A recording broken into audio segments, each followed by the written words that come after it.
How's it going, everyone?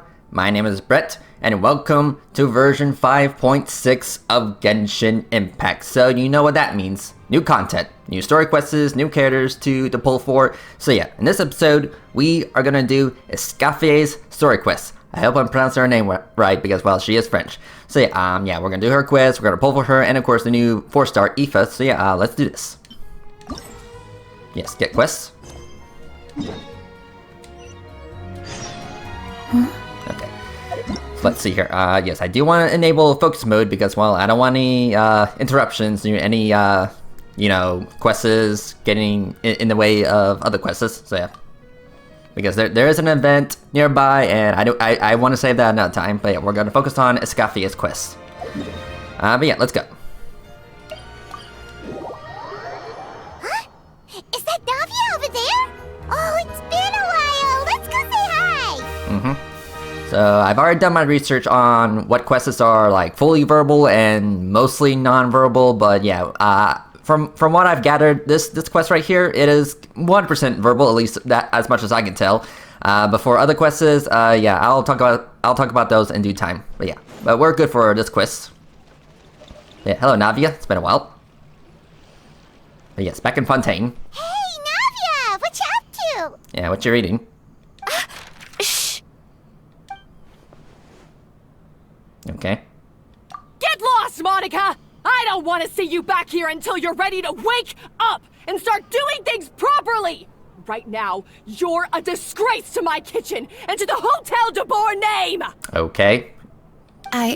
It was an accident. I'm sorry, did you hear me asking for excuses? No, I'll do better, I promise. Why is she so aggressive? She won't even listen to what the poor girl has to say. Oh, hey, cut her some slack. You gotta at least hear her out. Wait! Huh? Who do you think you are telling me? Wait a sec. Navia? Huh. So, you're bringing backup now. Suit yourself! You're still wasting your time! So, care to explain what's going on? Savannah, is this how you always treat your staff? My staff is right. I'm the one in charge here now. And last time I checked, the Hotel de Boer doesn't take orders from the Spina di Rosula. Of course. How you run your kitchen is none of our business. But when a member of your staff is so overworked he becomes gravely ill, that most definitely is our business. We're going to stand up for him, whether you like it or not. Overworked? I've said it before and I'll say it again. If Fermon can't handle the job, then tough luck. There are plenty of other capable people I can hire instead. But Philmont can do the job, he just... Monica, back inside, now! Huh? But you said I shouldn't come back until... Just do as you're told, and not another word out of you! Come on, we have work to do! Okay. Wow, what a horrible person. Yeah, I know. Sorry. Looks like I've dragged you into some drama again. Yeah, I'm kind of used to it. Her name is Savannah. She's the new head chef at Hotel de Boer. Ever since she took the job, she's been enforcing a brutal work regime and putting a huge amount of pressure on her staff. One guy was so overworked, he collapsed from illness. He's been bedridden for days, and he can barely even talk properly. Yeah, I can definitely relate. I'm sorry. It's all my fault. I don't deserve to be a chef. At his family's request, the Spina di Rosula is trying to mediate on his behalf. We're not exactly making a ton of progress, as you saw. Savannah is adamant that Vermont's exhaustion and illness have nothing to do with her or how she's been running her kitchen. She's refusing to have any kind of meaningful dialogue with us. Our next thought was to talk to the other chefs at the restaurant and get a better idea of their working conditions. But with Savannah watching them like a hawk, no one has been willing to open up. And that's why I'm here, doing it the old-fashioned way. Camping out, watching, and waiting for an opportunity. Oh, shoot! It all makes sense now.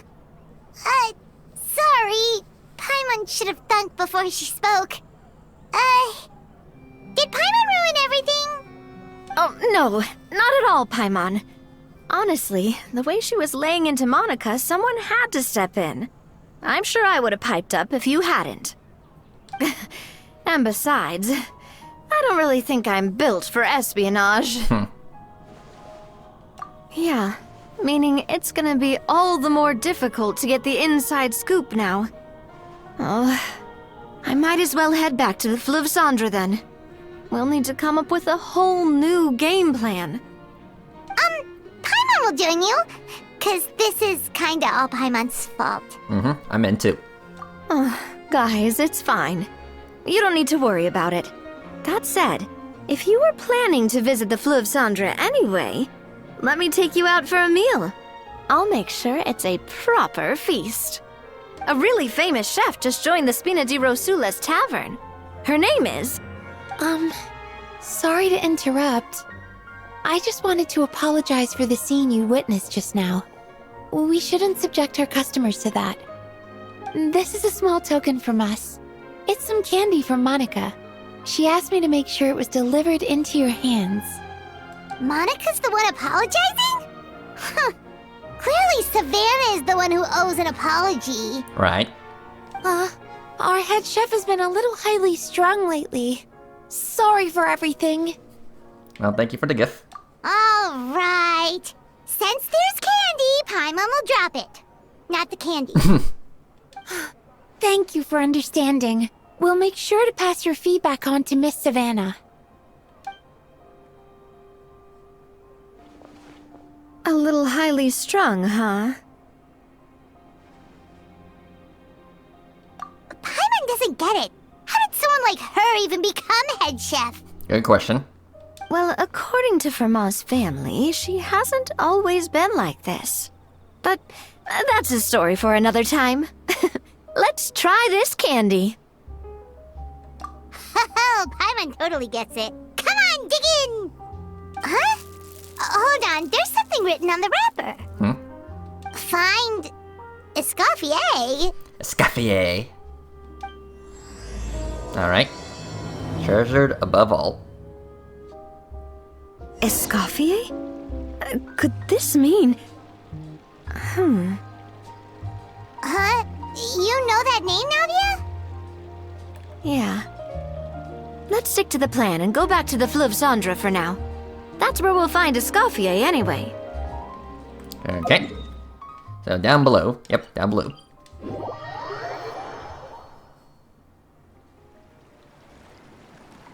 Okay. So, who is this Escoffier anyway? I'm sure we'll find out soon enough. Well, for starters, she used to be the head chef at the Hotel de Bourg, before Savannah. She recreated the legendary Gâteau de Bourg and restored the restaurant back to its former glory.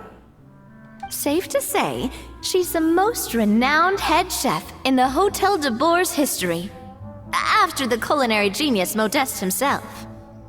Gâteau de Bourg? That's the super exclusive cake that they only sell a few slices a day, right? Wow. Why the heck would she let Savannah take her place? Well, apparently, the Hotel de Bourg was reported for a safety incident. Someone claims that the kitchen was adding an illegal substance to their menu. But none of the chefs had any idea how it could have gotten into the food. In the end, Escoffier decided that as head chef, she should take responsibility. And she was sent to the fortress of Meripede. Damn. The Fortress of Meripede? Yeah, that's a little rough. Well, you're right. The quantity of the substance they found was fairly minimal. Even the guards believed the whole thing was probably just an accident. Escoffier didn't have to stay in the fortress for long, but still, by the time she returned, the role of head chef had already passed to Savannah. That sucks. So that's what happened. Paimon still thinks it's really unfair. Even though Escoffier is no longer head chef at the hotel, she's still well respected by the staff.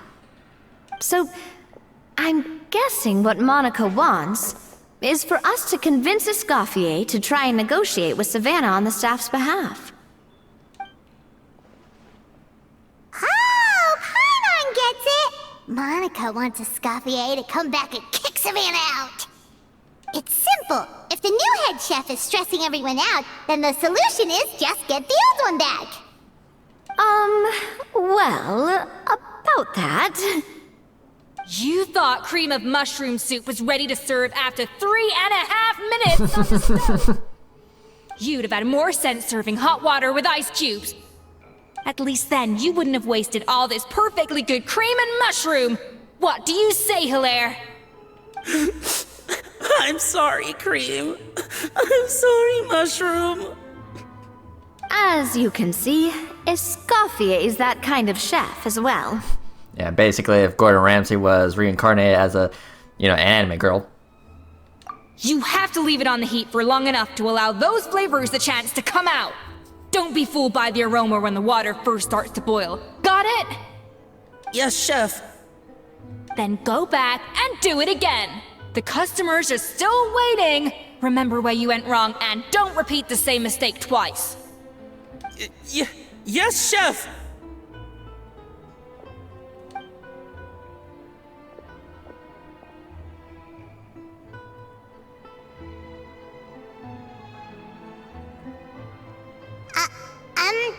Excuse us, we're... Waiting to be served? Sorry, we're pretty busy. I'm afraid you have to join the line. Oh, no, we're not here to eat. So you're not paying customers? Then I'm afraid the wait will be even longer. It's hard to talk to Escoffier when she's in the zone. Let's take a seat. We can catch up while we wait.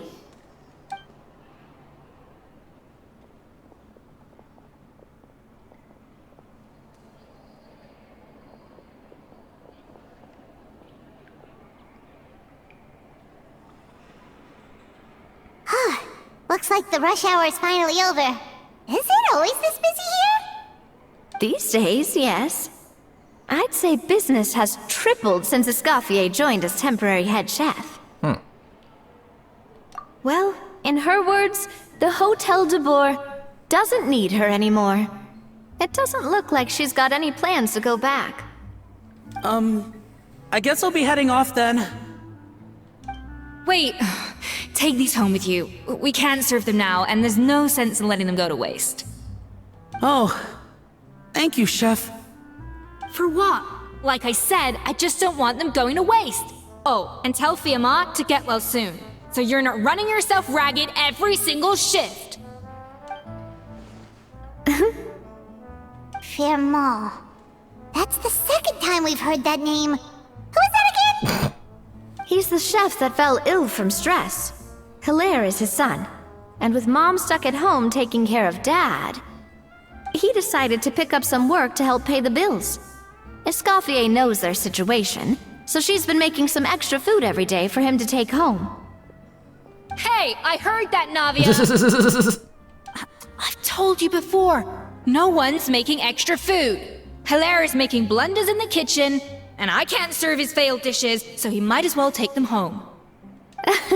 Yeah, failed dishes that just so happen to be nutritionally complete every single time.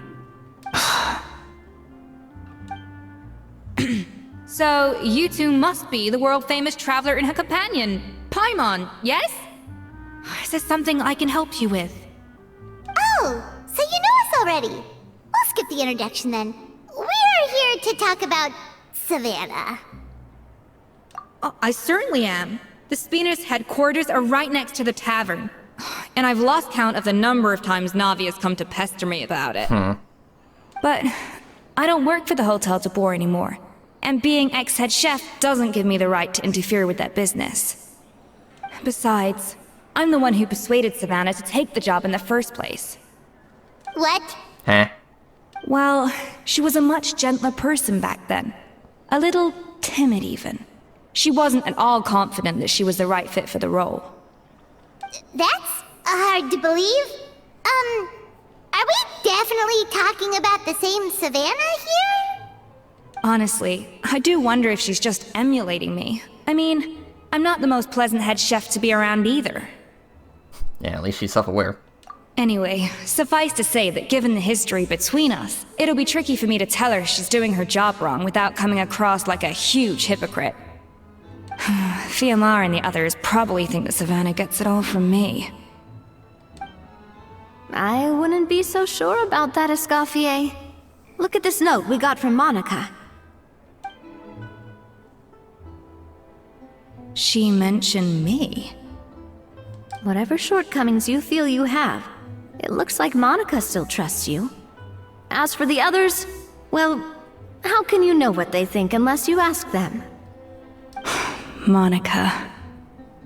Plus, it's not like we're asking you to storm in there and raise hell. We're only in the initial phase of our investigation. All we're trying to do is get the other chefs to open up to us. Oh, Monica. Oh, Monica! Escoffier? I can't believe her! Powdered sugar is supposed to be applied sparingly. Look at all that on the wrapper. It's thicker than the sole of my shoe. Unbelievable! I won't stand for this. She has to learn. Come on, we're going. Okay. Wait, so now she's... Let's go catch up to her. We don't want to keep her waiting.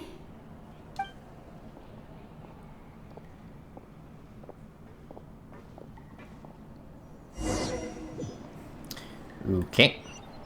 Yeah, back upstairs.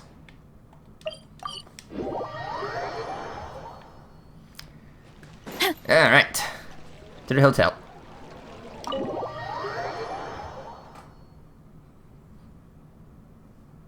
Wait. Oh, okay. She looks like... Is that Escoffier? Escoffier's back? Yes! I've missed her cooking! I was just saying, Hotel de Bourg is nothing without her. You can't match Escoffier's talent. Alright. I'm sorry. I'm so sorry.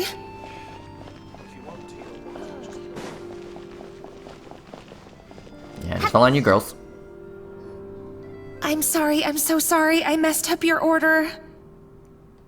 Oh, I wouldn't go that far. Maybe the taste is a little off, but if you hadn't brought it up, I don't think I would have noticed. But, please, you have to forgive me or Chef is gonna... Okay, I know. I'll kneel before you. I don't think that's necessary. What the heck? Get up, Monica! Can't you see that you're just making your customer feel more awkward? Escoffier? If you want forgiveness, then do what any self-respecting chef would do. Make the dish again. And this time, get it right. You cannot go begging your customers to feel sorry for you. Savannah said that I'm not allowed back in the kitchen until I've corrected my mistake. But if I can't go back into the kitchen, I can't do the dish over. That's some backwards logic. How can you fix your mistake without being allowed to cook? If this is what Fermat had to put up with, then no wonder he had a breakdown. We apologize for interrupting your meal, sir. It's fine. With my layman's palate, it's not like I can tell the difference anyway. I was actually quite enjoying my meal until she appeared out of nowhere and started apologizing. Gave me a bit of a fright, to be honest. Oh, well, it's because Chef Savannah tasted a bit of the leftover soup from my pot and then threw me out of the kitchen. Gosh, that's pretty strict. Has she always been that way? I don't recall things being like this when Escoffier was head chef here. I gotta say, you're all looking a little worse for wear these days.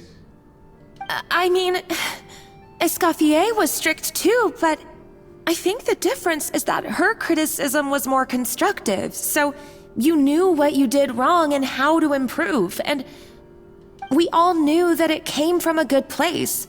Chef Escoffier was hard on us because she truly wanted us to reach her level. But these days, whenever we make a mistake, we just get told to wake up, get your head in the game, or just do it again. And it's only gotten worse since word got out that Chef Escoffier had started working again in the Fleuve Cendre. Monica, you don't need to call me chef. I'm not the boss here anymore. Yeah, but through no fault of your own. What happened back then? That wasn't on you, and all of us know that.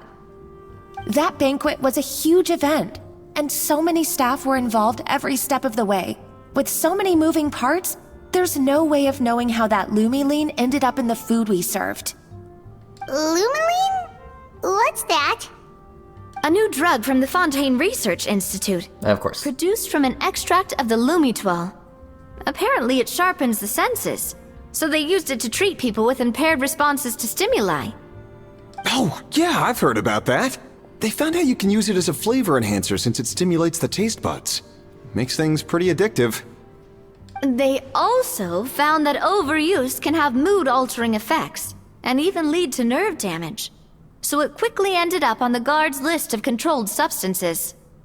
Unfortunately, however, some food products containing the additive had already made it to the market by the time the guards banned it from the restaurant industry. Everyone knows that in all likelihood, someone probably just purchased a batch of contaminated ingredients by mistake. But you took all the blame. We all know why. You just didn't want to see this turn into a place where tensions are constantly running high, because everyone's suspicious of each other all the time. And now look at you, a fry chef in the Fleuve Cendre. What are you trying to say? Sure, the Spina's Tavern is no Hotel de Boer, but come on, it's not that bad, is it? Oh, the Fleuve Cendre, you say? Great. That's where I'm dining from now on. Monica, I'm very happy with my current job. And there's no changing the past. We just have to let bygones be bygones. Besides, at the end of the day, I was the head chef, regardless of whose mistake it was. Ultimately, the responsibility lay with me. If only Savannah was half the boss you were. I'm sorry. Do you Yeah. have a problem with my conduct as head chef? No, chef. So you do remember who's boss? Escoffier? I thought you'd left this place for good. What are you doing back here? What happened to you, Savannah? Why are you acting like this?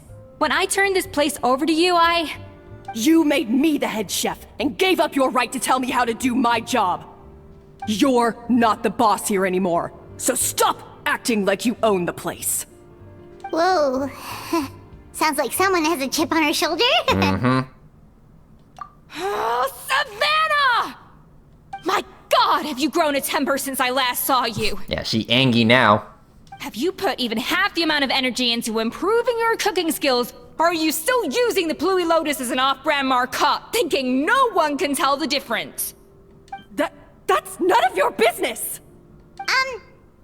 What happened to not storming in and raising hell? Well, that was before.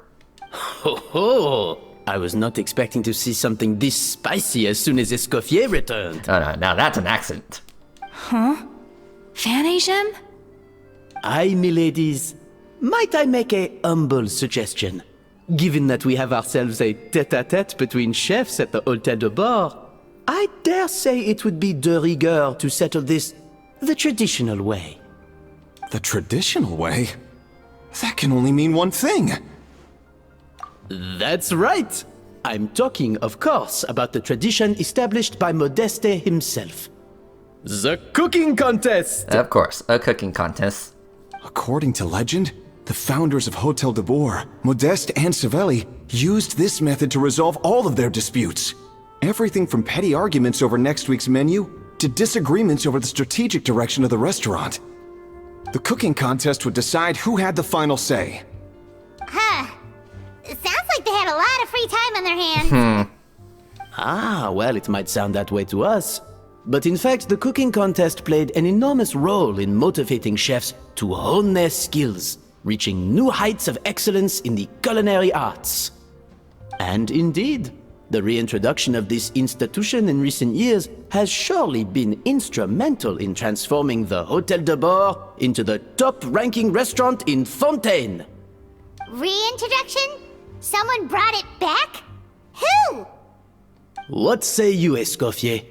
Surely you of all people won't back down from this challenge. It was you who put the rule in place, after all. Sure, I reinstated it, but I'm not a chef at Hotel de Boer anymore. Isn't this bending the rules a little? I see no issue as long as both sides agree to the terms. We could simply treat it as an exhibition of sorts. Savannah, any objections? Exhibition. Huh. No. If we're going to battle it out, let's put it all on the line. If I lose, it's up to you what happens to me. I don't want anything to happen to you. But if you lose, you hand over the Codex de Boer to me. Huh? What? The Codex de Boer? The Codex? Only the legendary handbook written by the original head chef Modeste. It contains all his secret recipes, including Gâteau de Boer. It's the greatest treasure in Fontaine's culinary world. And only the present and former head chefs of the Hôtel de Boer have the right to read it. Present and former? Wait, but that already includes Savannah, though. What do you want that old thing for? You have your own copy, don't you?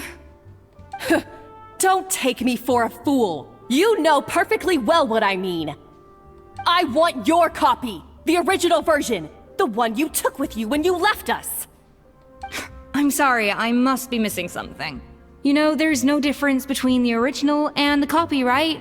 They contain the exact same recipes. Stop trying to change the topic. What's wrong, Escoffier? Scared you're gonna lose to me? Or are you scared of me getting my hands on the original codex? Savannah, you may remember that we gave her the original as a parting gift, to thank Escoffier for her years of service.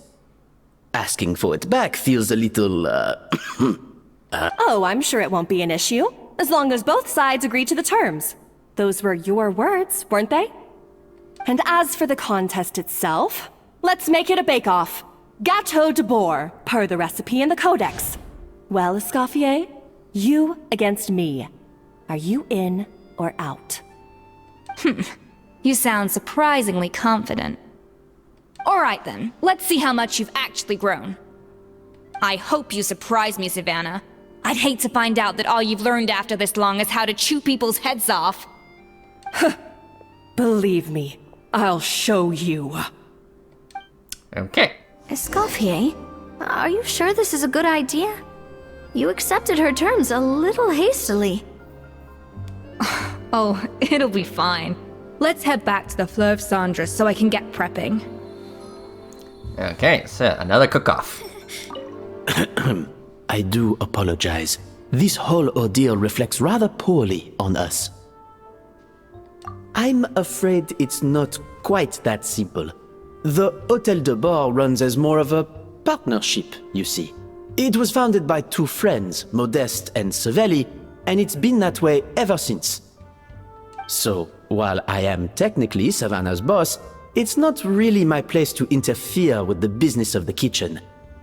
To be perfectly honest with you, that's part of the reason why I suggested a cooking contest.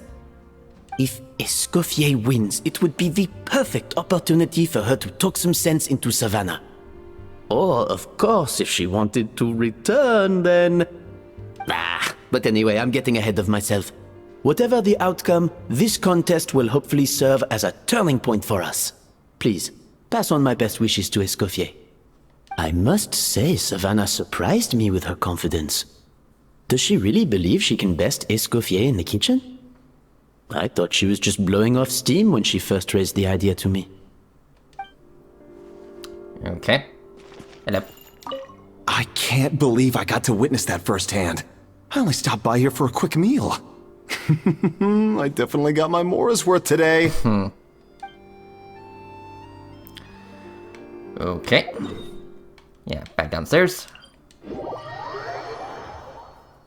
Man, things are definitely getting heated up. I guess figuratively and literally, because you know we're cooking.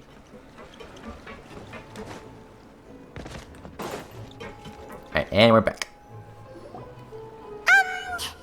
So, this whole bake-off thing kind of came out of nowhere. Was it really sensible to just go along with it? Well, I got a sense that she's holding something back. But we chefs always express ourselves in our cooking. So if she won't talk, this might be the best way to find out what's really going on with her. Huh? Holding back? Sure didn't sound that way to Paimon. Yeah. Escoffier only picked up on it because she's the same way. Always closed off, never letting you know what she really thinks. That's patently false, at least where your macarons are concerned. I've been nothing but truthful with you about the disgraceful amount of sugar you use. Okay, that's one case where you can keep your thoughts to yourself. Oh, that? Well, it's not so much a recipe book as a diary of Modeste's adventures. Back in the day, he and his good friend Savelli explored far and wide, partly adventuring, partly looking for new ingredients and developing new recipes. Their creations had an enormous influence on the course of Fontaine cuisine, turning it into a much more vibrant and diverse scene. For instance, legend has it that the original Gâteau de Bourg was made using a special secret ingredient that Modeste discovered on one of his adventures. So rare was the ingredient that they could never make more than 16 slices of the cake per day. But everyone who tried it claimed that it was one of the most blissful and invigorating things they had ever tasted. Modeste and Savelli went on to found the original Hôtel de Bourg, which catapulted them to stardom in Fontaine's culinary world. Especially Modeste. He was hailed as a once-in-a-generation genius, and over time, the recipes from his adventure log became known as the Codex de Bourg. Ah, Paimon's heard this kind of story before. Armed with the Codex, the Hôtel de Bourg took its rightful place as the finest restaurant in the land, serving those recipes for centuries to come. Something like that? Yeah, something like that. What? No, of course not. Cooking is a constantly evolving art form. How could any restaurant survive if they only served food that was popular last century? Anyway, never mind centuries. Savelli and Modeste parted ways not even 10 years after their rise to fame. Then, Modeste passed away while he was still in his prime. And that was it. The end of the Hôtel de Bourg's heyday. It fell into decline, and for most of its history, it was just a nondescript place with a couple of cheap tables. It's only in recent decades that it started recovering. Even then, it still took numerous relocations and changes of management before we finally ended up with Vanigem and the restaurant we have today. Oh! So the Codex really isn't all that, then. Paimon figured it was like one of those mystical books they have in Liwe's martial arts novels, where the main character learns all their secret powers from. Yes, well, that's fiction, and this is reality.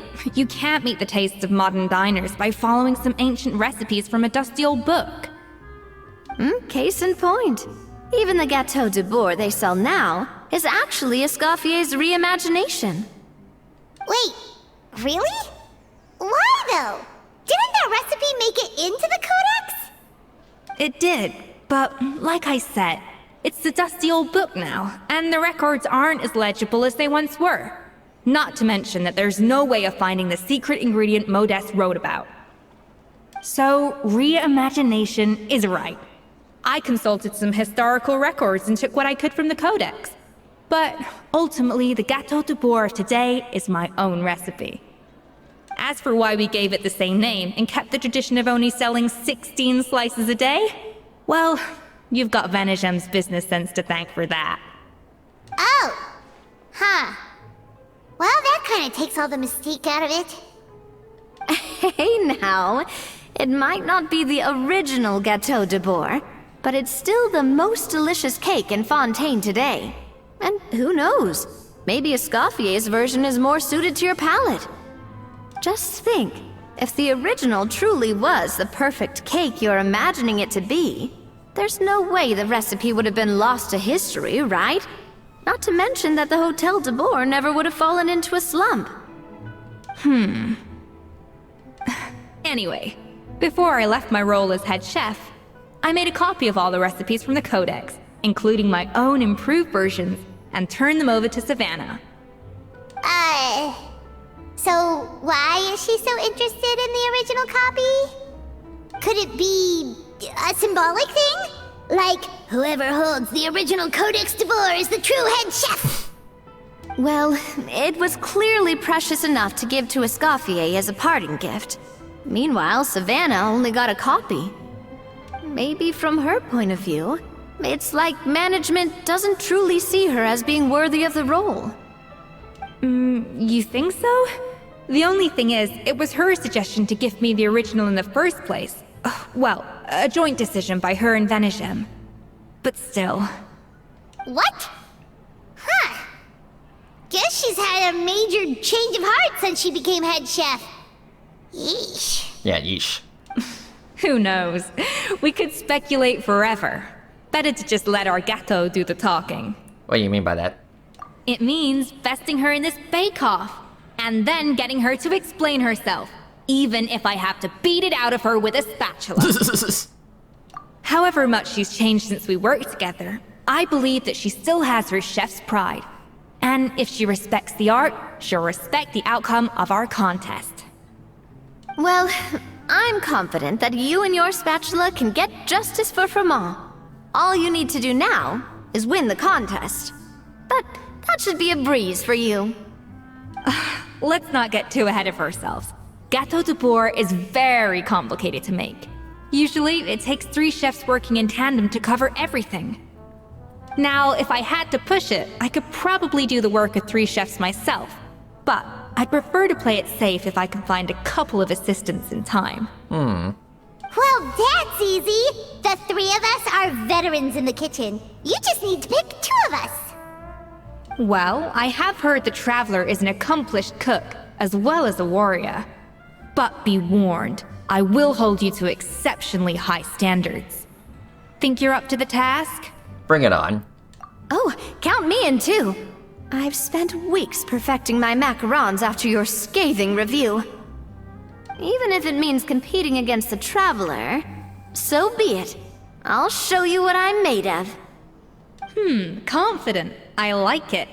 Alright, let's start with some elementary mise en place. Show me your knife skills. Okay. I've always called it chopping stuff up, not mise en place. But it's basically the same thing, right? Oh, Navia. The difference in your case is that mise en place is chopping stuff up without sending juices flying all over the kitchen. Yeah, this isn't exactly a fruit ninja. But yeah, it looks like we got oranges, apples, poinsettias. Okay. Yeah, give them a good cutting.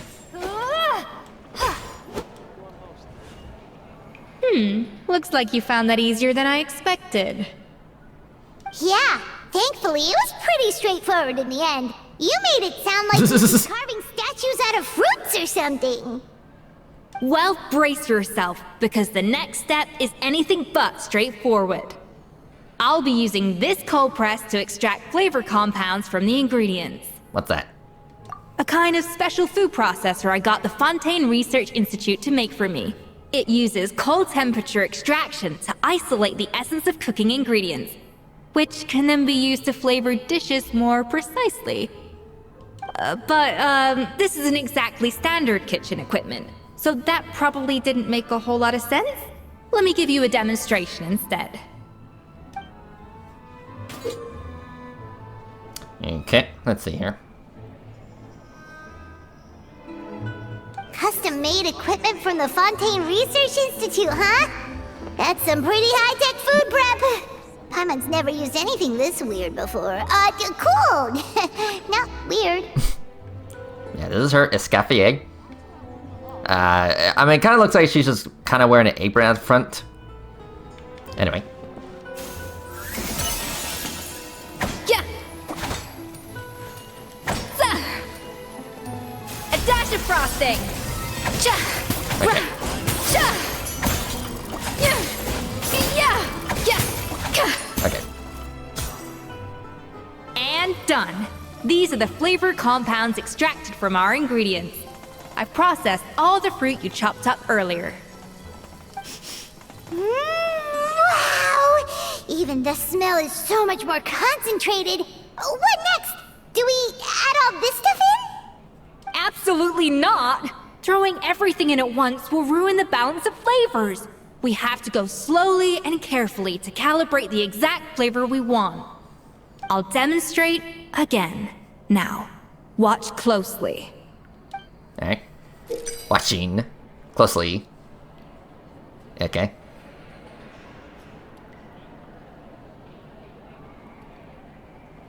Slowly and carefully. Not a drop too much, and not a drop too little. I guess I'm finally Okay.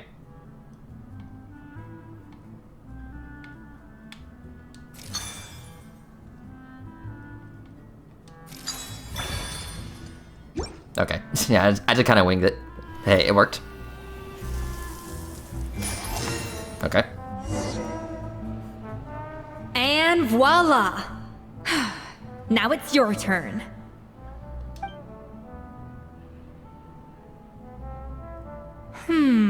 Not terrible. Considering this was everyone's first time blending flavor extracts, it could have been worse. But the Traveler's work was surprisingly good. Are you sure you've never done this before? You got almost perfect results on your first try. What can I say? Years of experience. That goes without saying. Still, credit where credit's due. You did well. Alright, now for the part I've been looking forward to. I want each of you to cook something from the Hotel de Boer's current menu. I'll judge your submissions and give you a final score. Final score? That's right. The true test of your cooking skills is the finished product. It'll be good practice for the contest itself. Now get to it. Chop chop! Chop chop.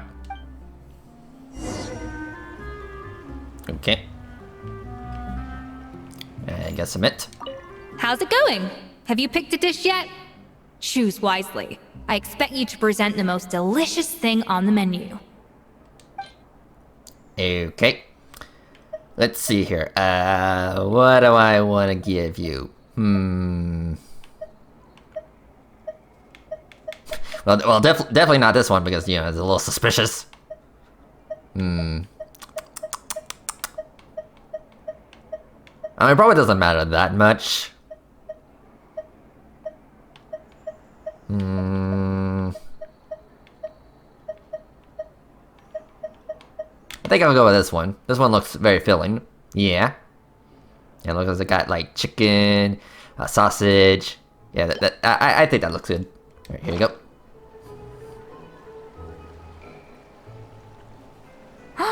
Look at that! With the grace of a snow-winged goose, as I like to say. Now, let the grating commence. Alright, yeah. I wonder if she has different lines of dialogue if you give her, you know, specific dishes.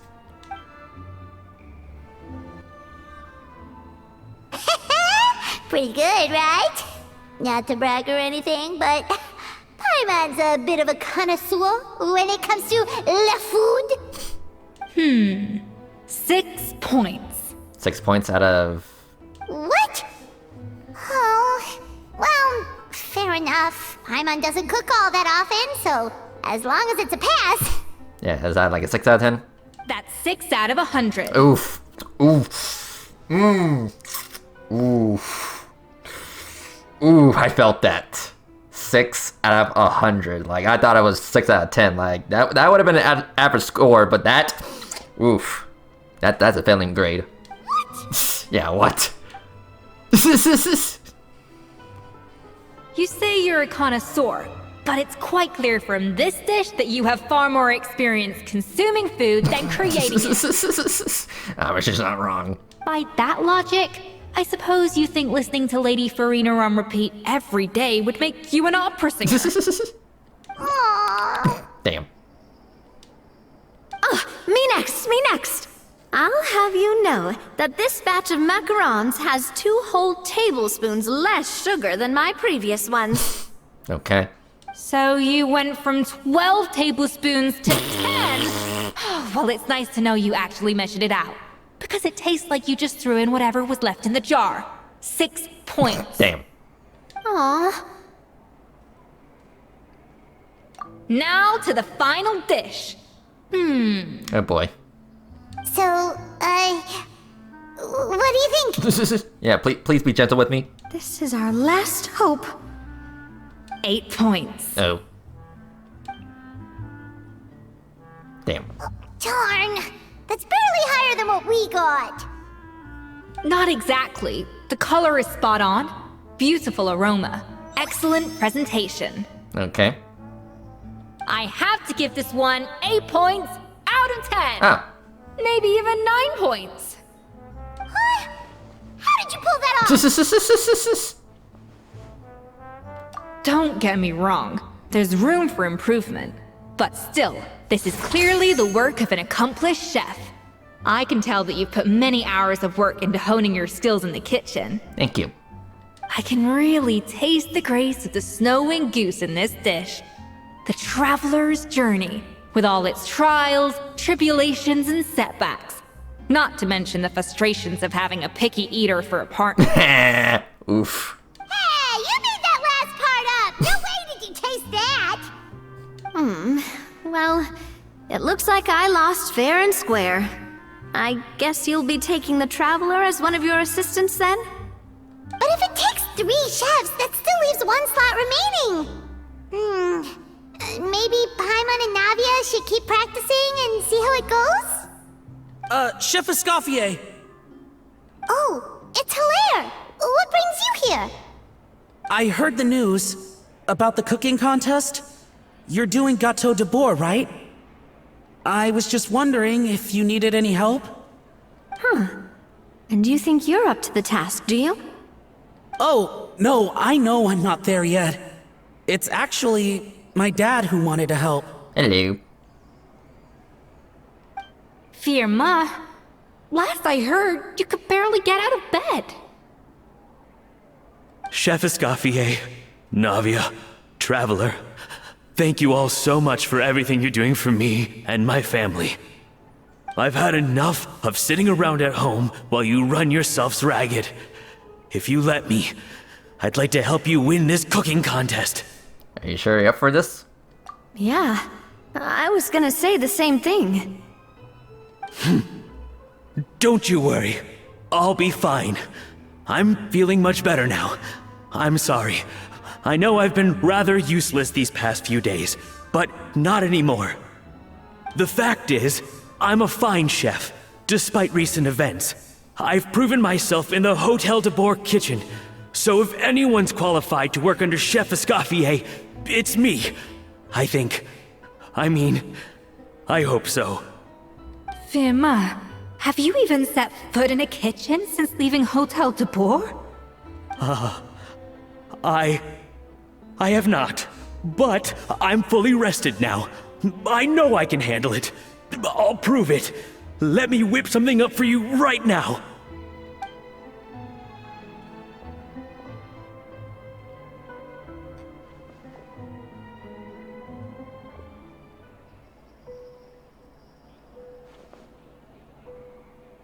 Huh?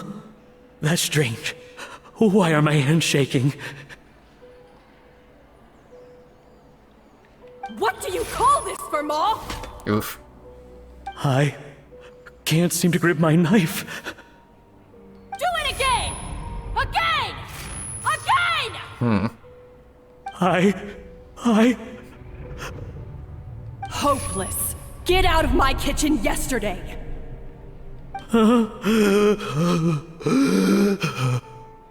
Dad, what's wrong? I think he's having a mental breakdown. I don't understand. I was feeling so much better, and then Will I never be able to work in a kitchen again? Dad, talk to me. What happened?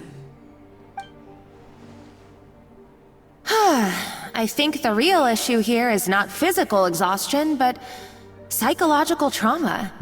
Trauma. Monica, when did you get here? Probably because you were all concentrating so hard on your cooking. I didn't want to interrupt your flow. But anyway, Firma, I'm so sorry. If only I'd known how serious your situation was, I would have stood up for you sooner. You have nothing to apologize for, Monica. During those long nights of redoing every order, you were the only person who looked out for me. Oh, come on. All I did was make you some tea. I doubt it was much help. Savannah was so ruthless toward you. I probably should have brought you something stronger. She sounds like the worst. All right, another Savannah horror story. Let's hear it. She's been getting harsher and harsher on us ever since she heard about Escaffier's new role in the Fleuve Cendre. Seems like no matter what we make, she'll find something wrong with it. What is this? It looks like a dog's been at it! In the trash now! Then she orders us to redo the dish again and again, but we never know what's going to make her happy. Do it again, do it again, do it again! Every time you remake it, you just get another earful from her. Either straighten yourself out, or get out of my kitchen! So now, it seems like just picking up a kitchen utensil gives me flashbacks of her yelling at me. Oh man, that must be awful. What a tyrant. The more I want to get it perfect, the more my hands shake, and the more scared I am of making another mistake. How can you give up so easily, Firma? You weren't a quitter when you were working for me. And even under Savannah, you talk about working late into the night trying to perfect your dishes. That says to me that you still hadn't lost that determination to prove yourself. What changed? I don't know what's come over me. When I think back, I just remember feeling like my heart and my hands were growing heavier and heavier as the shift went on. Each time I had to redo a dish, my heart sank a little further. Maybe Savannah was right. Maybe I am just hopeless at this. Dad. I see. Well, it sounds like there are some deep issues at work here. Ones that won't be resolved by merely seeking compensation. I will win this contest, and after that, I encourage you to approach Savannah and talk this out. But what if you can't find another assistant in time? Clearly, I'm in no state to help out. You think being one person short will ruin my chances? Let's not forget, I taught you and her everything you know. Even if I had to go it alone, I would present the perfect gâteau. Oh, well, Paimon and Nadia will still keep practicing, just in case. And so will I. Yeah! And if worse comes to worse, we can always get the Spina di Rosula to put out an emergency call for chefs. There's gotta be someone out there, right? Actually, I thought maybe I could help. That's sort of why I'm here. What? Why didn't you say so? I was going to, but then... well, this is the first chance I got. You do this for us? Thank you so much, Monica. Alright, fine by me. But aren't you still working for Savannah? Joining the other side seems like a guaranteed way to put your future employment in jeopardy. I know, but it's alright. I've made up my mind. With the way things are, I can't keep working for Savannah much longer anyway. Unless I want to become the next Firma. I'm done with sucking it up. It's time to try and turn things around. If this cooking contest can get Savannah to see the error of her ways, then I'm sure she'll forgive me for this. Well, Paimon didn't think we'd be poaching from Savannah's staff to get our third person, but there you go.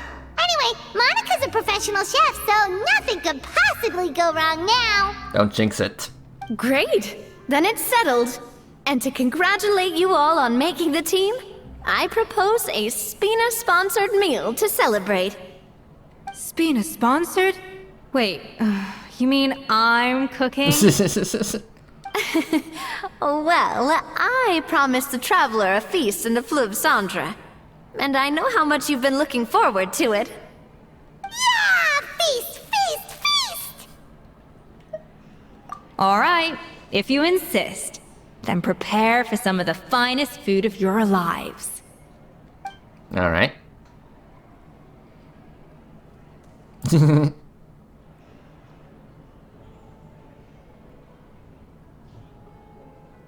That's not a bad idea, actually. Wait, hold on. You need to finesse that further.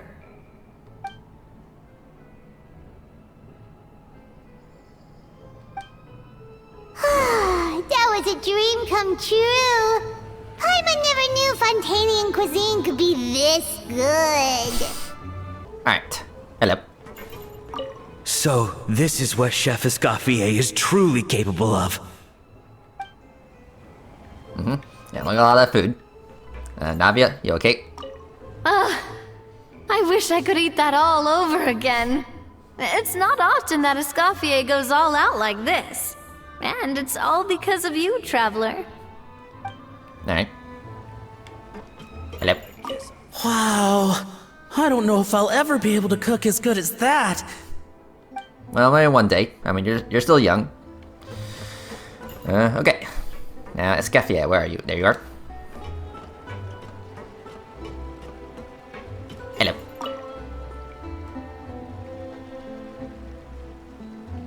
I do like your eyes. Why, Savannah? Why? What's up? Oh, nothing. I was just flicking through the original Codex de Boer. I wanted to see if there was anything I'm missing. Something I hadn't noticed before. That might explain why Savannah's so desperate to get her hands on it. But I can't find anything. It's just some hastily scribbled recipes in between diary entries from Modeste's adventuring phase. And most of it's not even legible anymore. The copy I gave her not only has all the recipes in full, but even includes my own private tips and notes from years of experience. Surely that's infinitely more useful than this old thing. Yeah, maybe. Still, it's just hard for me to imagine that the Savannah I knew would go to all this effort just to make a point. Were you two friends? We were. At least I always thought we were. She was a little shy, but meticulous with everything and everyone she dealt with. She made a few mistakes here and there, but she was quick to correct them whenever they were pointed out. And she was always striving to improve as a chef. Those qualities are why I recommended her to replace me as head chef. I never imagined for 1 second that she'd cause Fiamma and the other staff so much grief.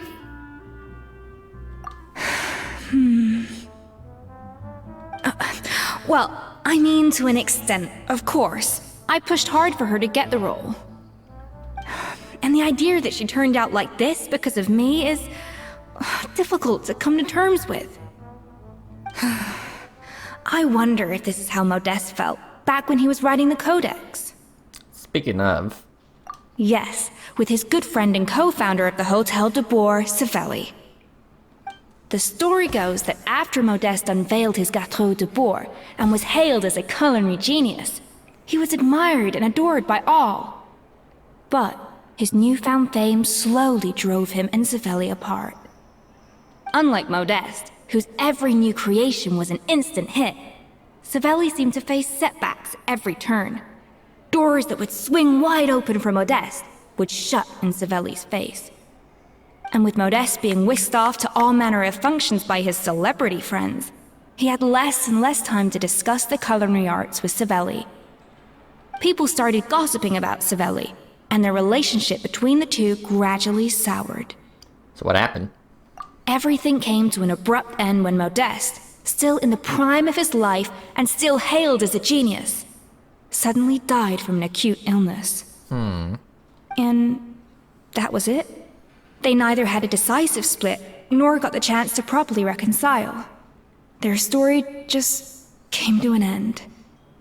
One rumor had it that Savelli actually killed Modeste out of jealousy. even as the latter was hoping to make amends. Is that true? Unlikely. It's a popular theory, but there's no real basis for it. At least there are no records of Savelli ever being convicted of a crime.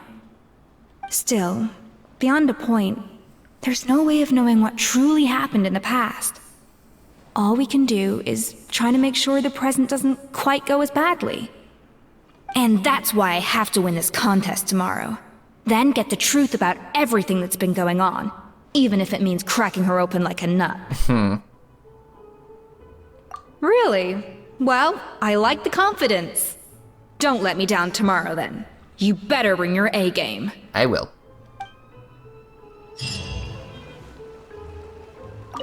Let's hope that Savannah isn't all sizzle and no steak. After all the work we put in, it would kinda be a shame if tomorrow was a complete cakewalk. Alright. Okay, let's see here. Change the time. Is this good?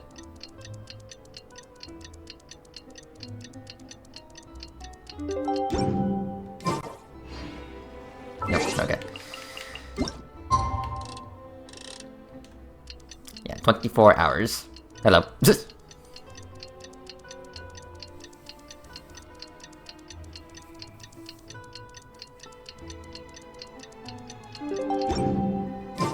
It's cooking contest day! To the Hotel de Boer! Toot sweet!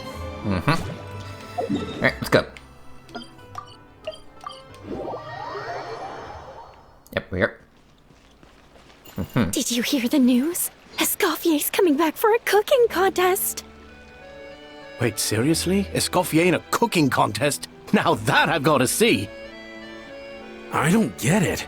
Why would anyone in their right mind challenge her to a cooking contest?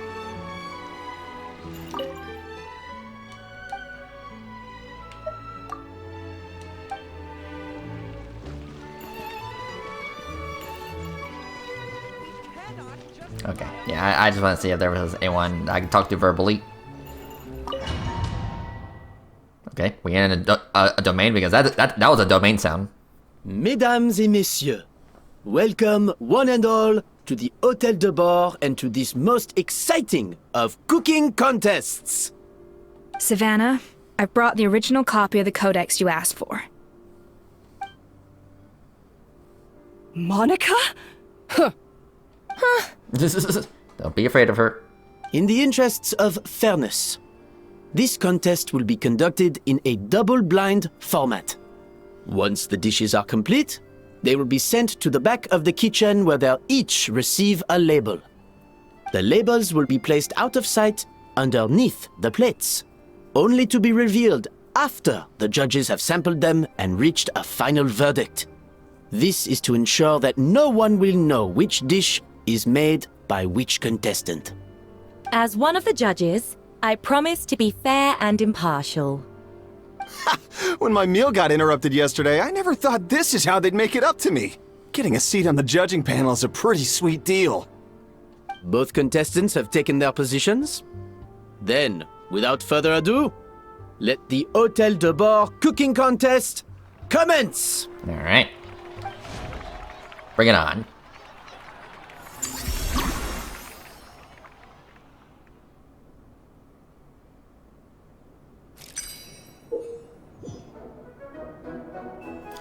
Okay, let's see here.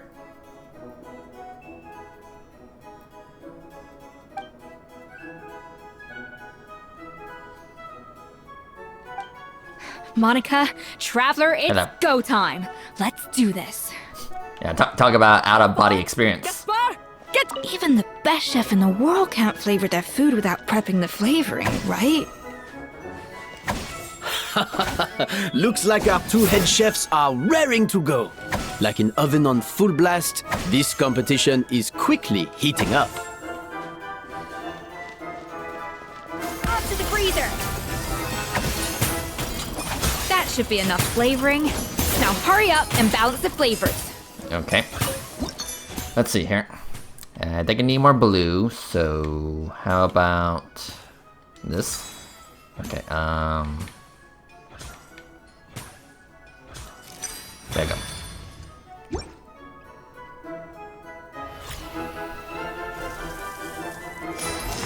Okay.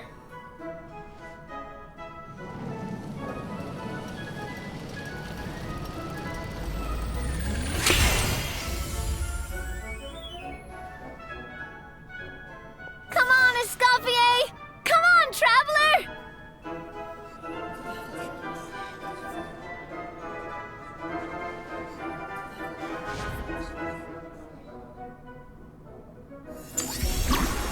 Alright.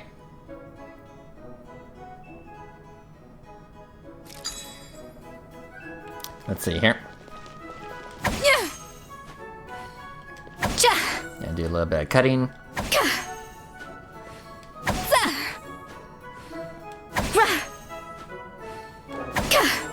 Okay.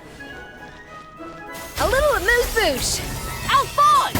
What are you playing at? It's not how I taught you to do it! Stop horsing around! Okay, let's see here. The balance of There we go. flavors is about right.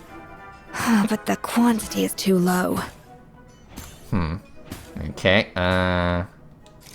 okay.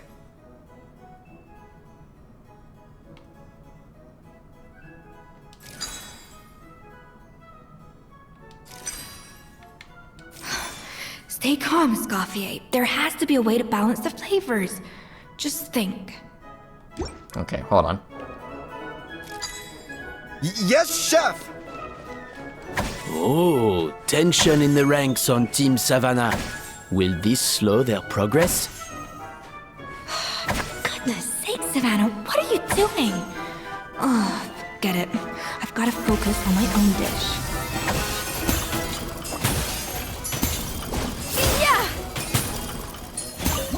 Okay, let's see here.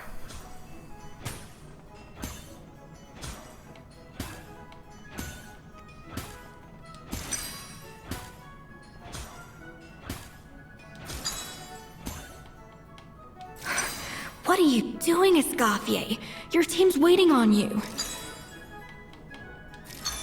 Okay, there you go.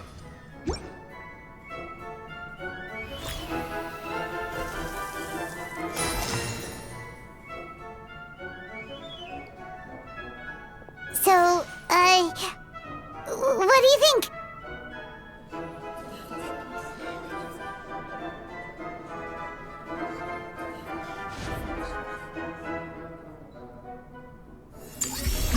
Alright, layer 3.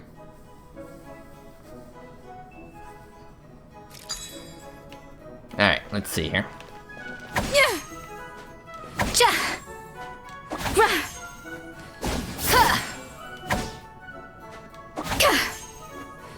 Escoffier is already on the final step of the recipe. Let's check on Savannah's progress. I think this flavor profile is... Let's see here.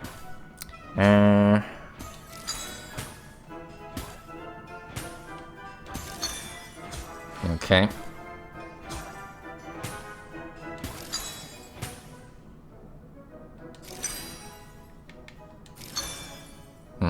Okay, hold on. Enough! Ugh, useless! Both of you! Make like an egg and be— There you go. Alright, I gotcha.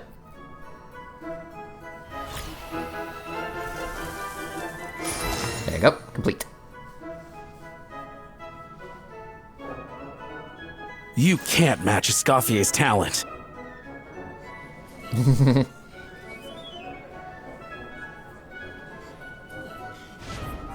What's the matter? I present to you Gateau de Boer. Alright, elemental burst.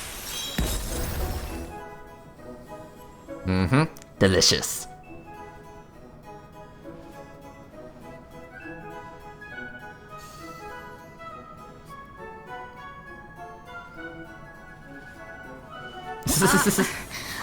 I was just exercising caution. I had to make sure everything was perfect. Okay.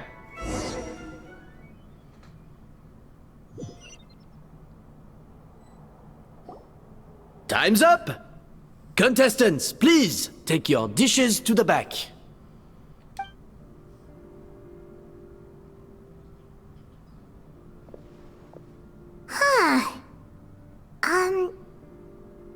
was right.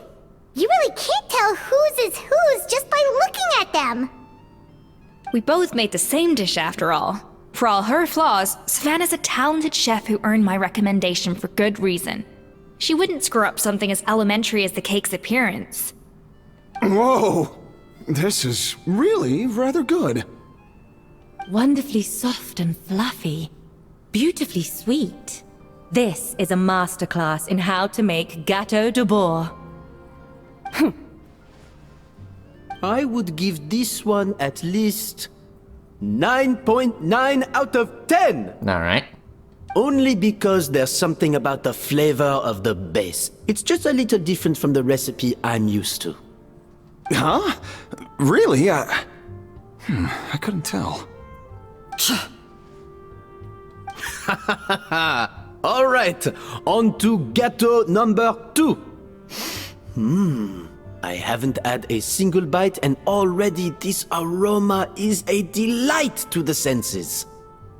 I have a feeling that this gâteau will be a gâteau for the ages. How exciting! I'm gonna dig in.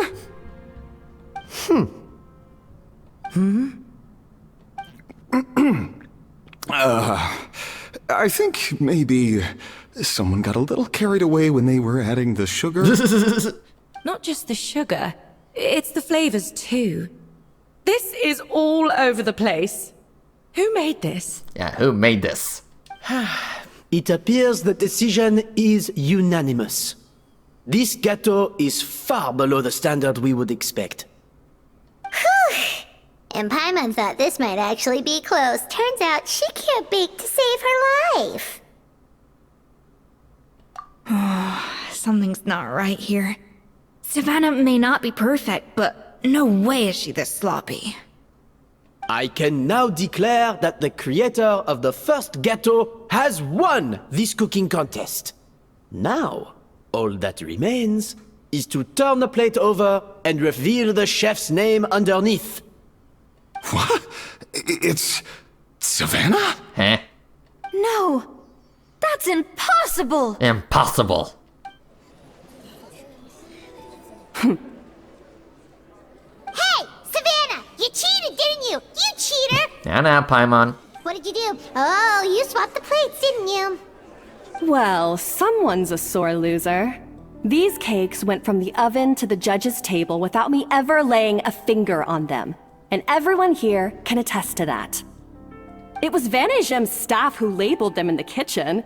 If you're looking to accuse someone, why don't you start with them? Isn't it more likely that Escoffier's lost her edge? Oh, or maybe her assistants let the team down. You take that back! Judges, we demand a rematch. That's enough! What's done is done. As head chef, or rather as team lead, I take responsibility for the dish I served. Whatever went wrong and however it happened, I should have spotted it. Savannah, I didn't think you'd stoop this low just to beat me in a bake-off. What happened to your chef's pride? I don't know what you're talking about. If you want the Codex de Boer that much, you can have it. Scoffier, no! But you must promise me that you'll apologize to Firma and compensate him for everything you put him through. It's a little late to be negotiating terms. The contest is over and I won. That means you owe me the Codex, and I owe you nothing. Look, Savannah, you may have fooled everyone else, but can you really fool yourself? What I'm offering is to accept defeat without looking to expose what you've done. But only on the condition that you promise to stop putting so much pressure on your staff. Fine. I'll treat this as your final handover of duties from one head chef to the next. So, will that be all, ex-head chef? Or is there any other unfinished business you'd like to leave in my hands? I didn't mean that to be a scolding from your former boss, just a word of advice from a fellow chef and a friend. But I don't know if you're even open to input from other people anymore. I know what I'm doing. I don't need your advice. All right, fine. I'm glad to hear it.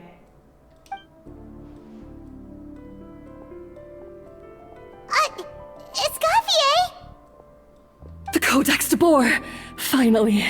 Now, at long last, I will succeed. Escoffier? How could you let her get away with this? Yeah! The Codex is a souvenir of your time here! Doesn't that mean anything to you? It's alright. It was just a bake-off, not the end of the world.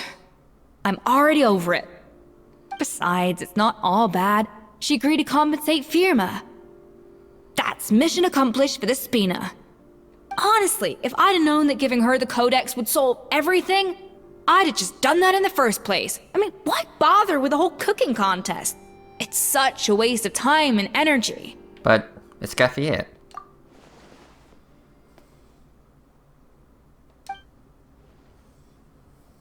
No. No! This doesn't make any sense! Huh? What's that? That's it? No secrets, no nothing? I don't believe it! This can't be happening. Did she pass out? Oh, Chef Savannah! Savannah? Okay. It's nothing life-threatening. Just a lot of pent-up stress and exhaustion. Oh, I knew it. Pent-up stress? The truth is, however hard she might be on the rest of us, the person she puts the most pressure on is herself. Yes, there are nights when she makes us redo things over and over into the wee hours. But for her, it's every night. She'll hide herself away in the kitchen, working on new techniques and recipes, and only realize how long she's been at it when we come to work the following morning. But why? Why would she do that? Our best guess is she doesn't want to be seen as less of a chef than Escoffier. And there it is. Even so, that's no excuse for taking her anger out on the rest of you. Yeah, and it's definitely no excuse for cheating in the cooking contest. About that, we honestly have no idea how she did it. We were focused on our own work the whole time, like she asked. Leone and Argalia were the ones I tasked with labeling the cakes. I've already spoken to them both. They're at a loss to explain it too. Not to worry. Come on, join me downstairs. I'll interrogate the guilty gâteau myself. Okay. Hello, Savannah.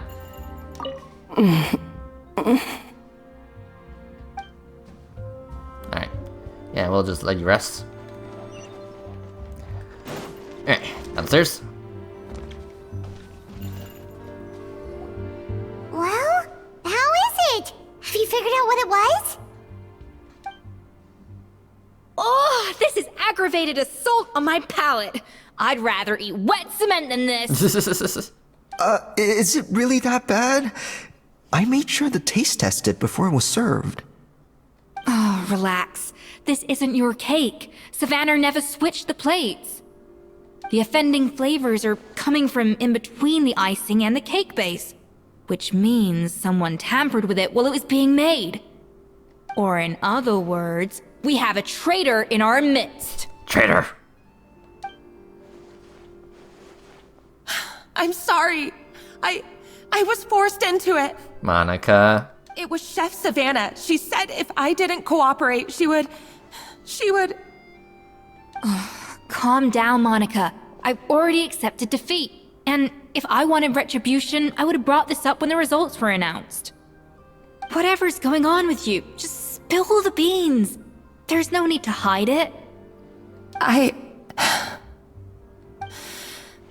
I was the one who caused the food safety incident that one time. Food safety? Wait, you mean the Lumaline incident? So you procured the contaminated ingredients? I think so. Savannah and I were on procurement that day. I didn't check everything as well as I should have, and so I let contaminated ingredients make it into the kitchen. But I swear I didn't do it on purpose. I had no idea there was an issue with them, and I didn't know it would end up with Escoffier going to jail. But the last thing I expected was for Savannah to use it as leverage to blackmail me with... This is crazy! So Savannah pressured you into sabotaging Escoffier's cake by threatening to expose your secret if you didn't? I know, it's terrible. I'm so sorry. I was so scared.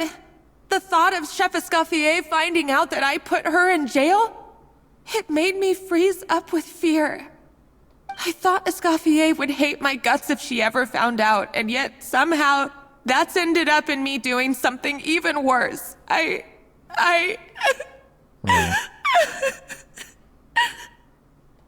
Seriously? All this fuss over a little slip-up? Huh? Firstly, it's not like I got a life sentence. I did my stint at the fortress, and now I'm out. And secondly, I had my own reasons for leaving the Hotel de Boer. This wasn't the only factor. So, you don't need to feel ashamed or frightened or anything like that. Any more than you need to add butter when you're pan-searing foie gras. You mean... you forgive me? Oh, well, I'm not saying you don't have to take responsibility for your mistakes. You should tell Vanagem to mark down your performance for the past few months. Then do some digging and find out exactly where those contaminated ingredients came from. Sure, you've made mistakes, but now's the time to fix them. Understood? Understood. Good. Now, back to Savannah. What about the original codex would compel her to resort to blackmail? I have my suspicions. Not that I've got any proof to back them up, though. Ugh. What happened to me? I've overheard some customers murmuring about how the Hotel de Boer hasn't been the same since Escoffier left. They think our menu doesn't taste like it used to, especially our signature items. Now that you mention it, I noticed it during the contest too. I couldn't put my finger on it, but the flavor seems subtly different from how it used to be. But the difference was so small, I'm sure no one would notice it besides our most loyal customers and true dessert connoisseurs. Still, as head chef, it's easy to see why Savannah would get so hung up on it. So many times I've seen her make the cake base over and over again, late into the night, determined to match Escoffier's version. But something's always slightly off every time. Yeah, I've noticed that too. Never really gave it much thought, though. Thinking back on it now, it's clear that Savannah's been in a downward spiral ever since Escoffier left. She wants to prove that she can fill Escoffier's shoes. That's gotta be the reason. But after countless setbacks, she's getting more and more unhinged. And at some point along the way, she switched from doubting herself to doubting Escoffier. Doubting Escoffier? For what? Yeah, it would explain why she was bent on getting the original at any cost. She must have thought Escoffier purposely omitted key details from her recipes when she copied them out. Also, she could retain her place as the #1 chef in Fontaine, the only one privy to all the secrets of the trade. Oh, for goodness sake. What a stupid idea. Of course. Then she finally got the codex only to discover that the secret recipes she's been pining for don't exist at all. Seeing how utterly wrong she was must have been a real shock to the system. It probably brought up everything at once. It overwhelmed her, and she passed out. There's still one thing that doesn't make sense, though. If Savannah had the real recipe all along, how come it tasted different? She might not be on the same level as Escoffier, but surely after like 50 attempts, she'd get it right one of those times. You'd think so, but geniuses like Escoffier are in a league of their own.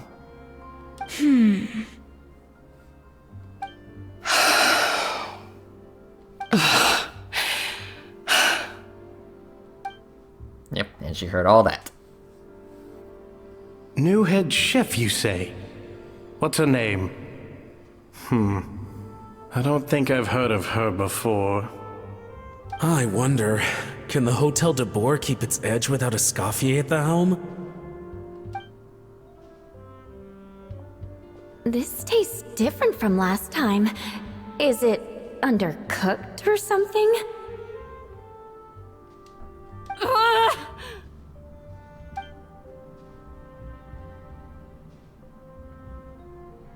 Take this. It's a copy of the Codex de Boer.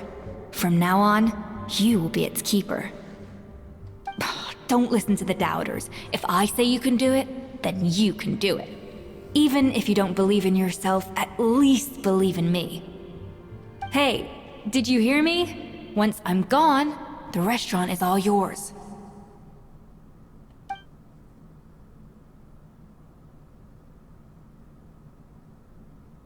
All this time, I've been blaming other people, but maybe I'm the problem. Really? It just dawned on her just now?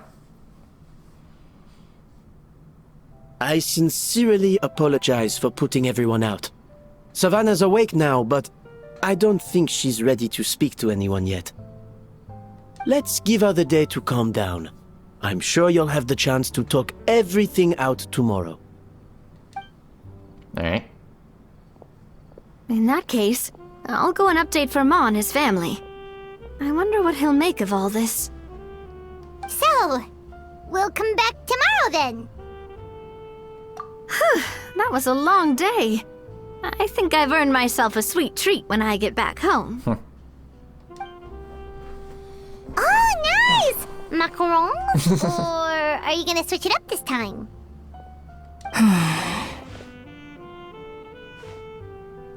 What is it? Traveler, how much do you know about the snow-winged goose? Not a whole lot. Every year, they migrate long distances in search of a suitable home. There's always one goose at the front whose job is to lead the flock. Fontaine poets often use the image of that goose to explore the ideas about leadership and genius. They usually imagine someone who's a cut above the rest, a model of perfection. But what those poets don't know is that during a migration, the lead goose is always changing. Once the lead goose shows signs of fatigue, it retreats to the back of the flock and allows another goose to take its place. So the truth is that leadership, with all the responsibilities and pressures that come with it, it's something that everyone takes turns at. But we humans completely miss that fact when we project our own ideas about social hierarchies onto them. I guess what I'm saying is, I don't buy into this notion that there's some sort of gulf between normal and genius. Cooking is a science, not magic. Given the same ingredients, same recipe, and same environment, I see no reason why two different people shouldn't be able to create the exact same dish. Of course, some people have a more sensitive palate than others, and some people are just born bolder or more conscientious. But these are all variables that can be accounted for with time and practice. I'd have no reason to expect so much from others if I believed that perfection can only come from the hands of a genius. The only reason I hold people to high standards is because, well, I believe they're capable of greatness. Okay, I've made up my mind. I'm gonna get to the bottom of why Savannah failed. And come tomorrow, I'll give her the scolding of her life, pointing out all the mistakes she's made along the way. Then she'll finally see the error of her ways. Okay.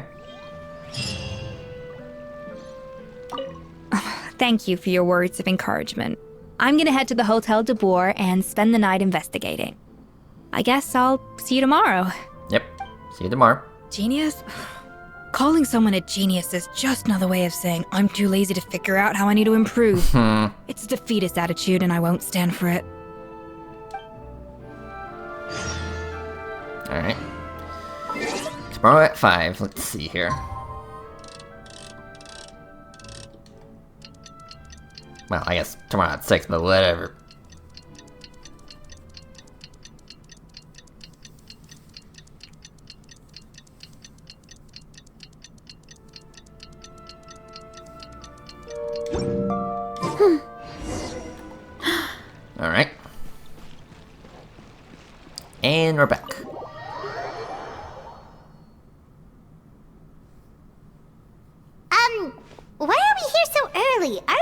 Savannah Gem isn't for a while.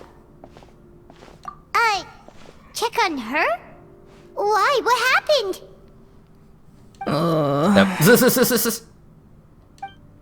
Oh no. Escoffier, are you alright? Oh wow. I'm fine. Just need to get some more coffee in me. Did you pull an all-nighter? Huh? What happened to my coffee? Did I really drink it all? Alright. Thanks. I appreciate it. Well, there's cooking facilities here. Or we could just grab a cup of coffee from Cafe Lutece, but either way, hurry! Okay, let's see here. When will Linny and Lynette do another show?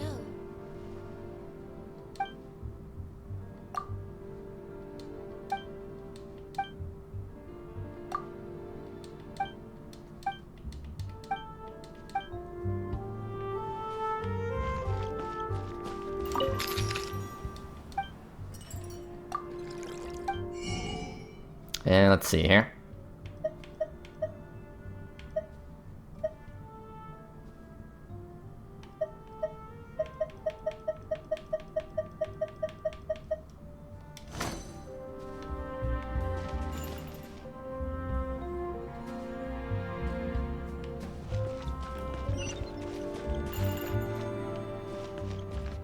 Okay, hold on.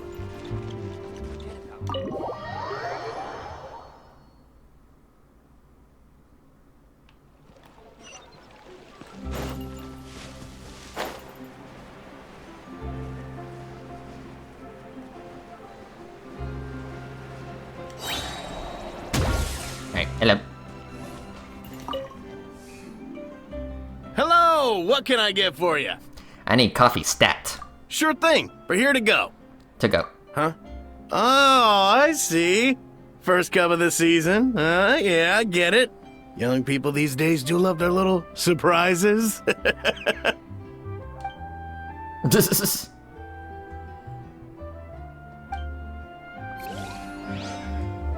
Alright, thank you. Alright.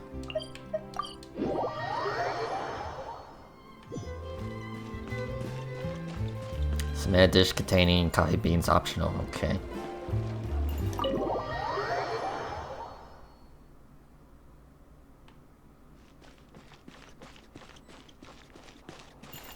Let's see here. So, where do I submit it?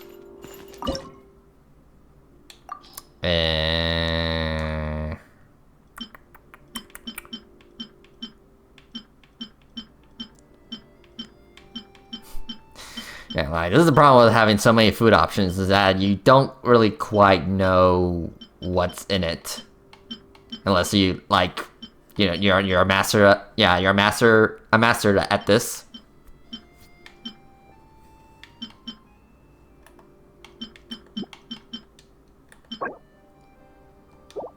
Okay, well, I got 13 of those.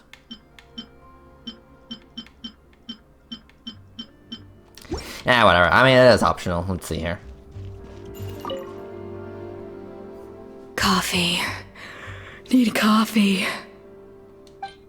Okay, here we go. Let's see here.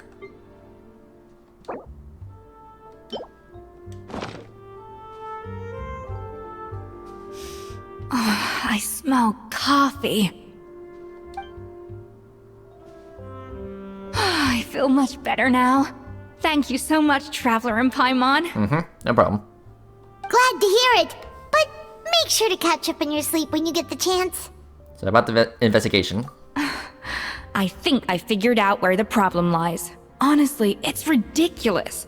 I don't know whether to laugh or cry. Wait, what investigation? What are you guys talking about? I'll save it for when everyone else gets here. It's so stupidly small, I can't believe it's caused so much drama. Yes, except my failures were stepping stones to success. Escoffier, have you seen Savannah? Huh? No, not since yesterday. Why? What's wrong?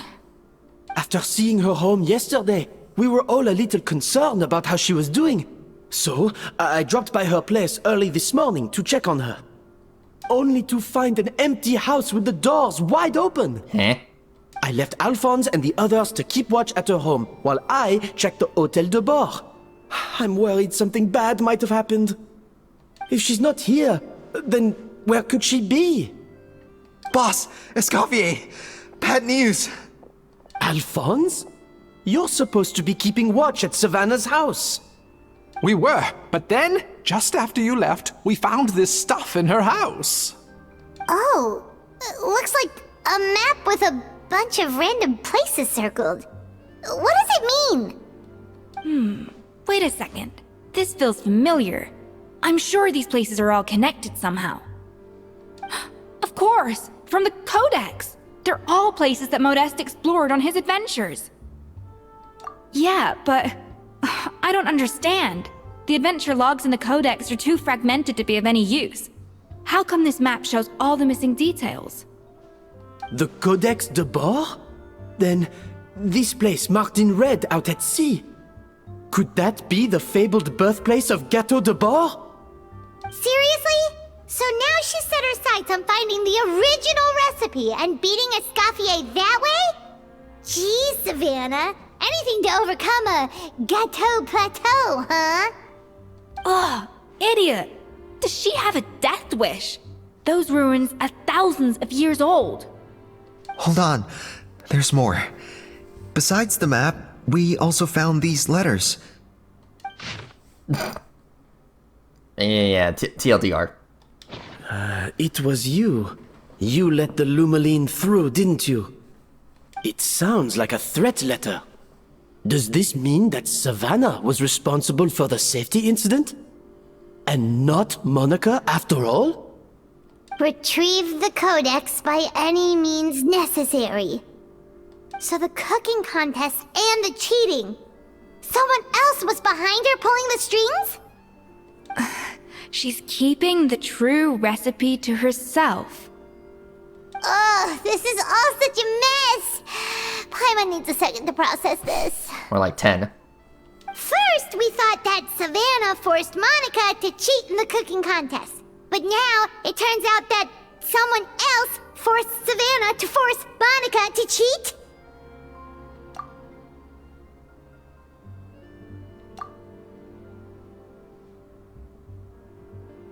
You're finally here.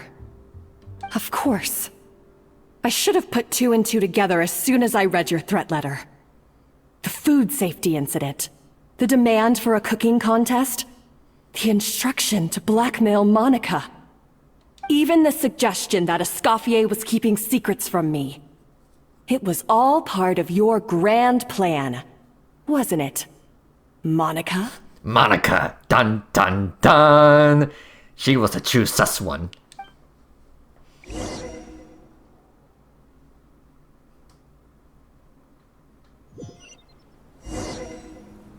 Oh, hello.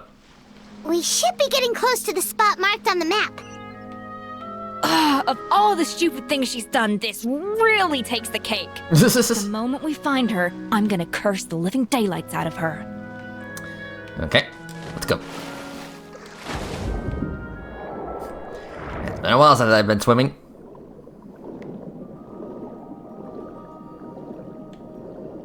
Ah, Fontaine. Just as beautiful as the day I left.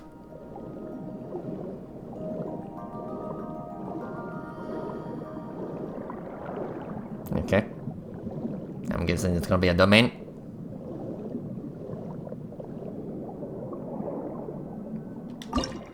Yep, okay, so cryo and hydro, okay. Well, let's see here. I mean, I imagine we're gonna get Escoffier as a trial character, so yeah, we'll do this.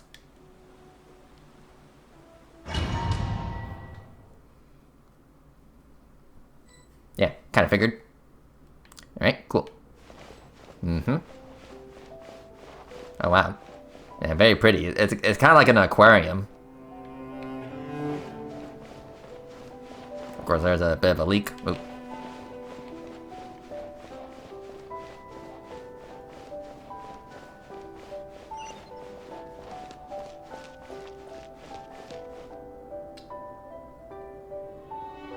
Okay.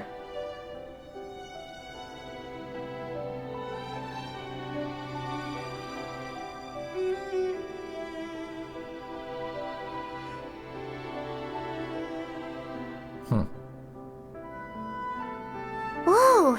This place looks like an underwater restaurant, doesn't it? Suddenly, the idea of an adventure chef finding secret ingredients makes a whole lot more sense. I think Modest's codex mentioned this place. A public bath from the time of Remoria. So yeah, definitely the kind of place that would have served food and drinks. Hello. Huh? Some blubber beasts have come to join the party? How did they get here?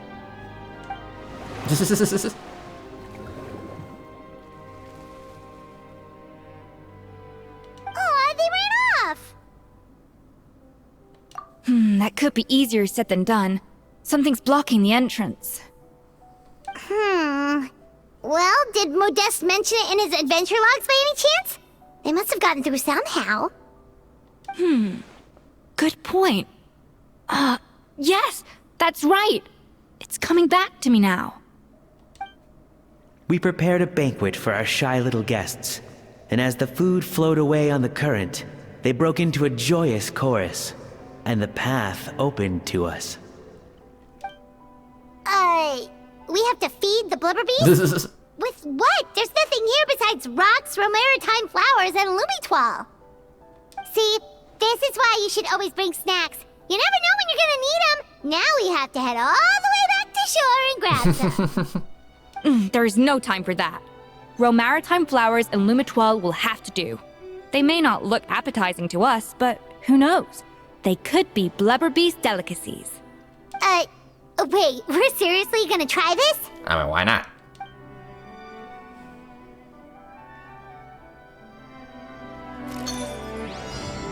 Okay. So let's see here. Do some cutting.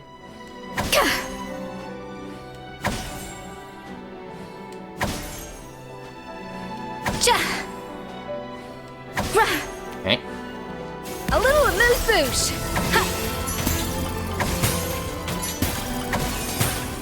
Alright, let's see here. Okay, let's see here.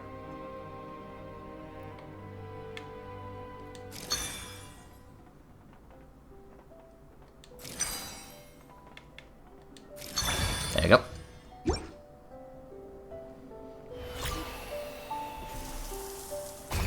Ta-da!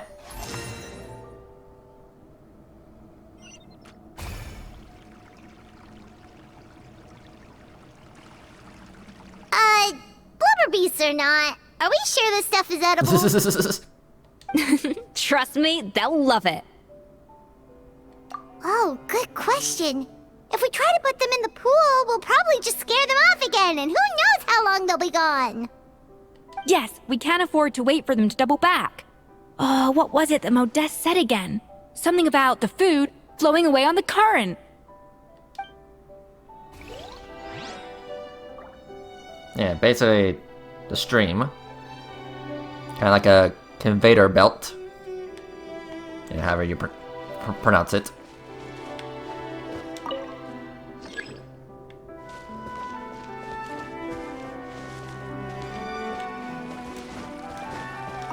Okay, there you go.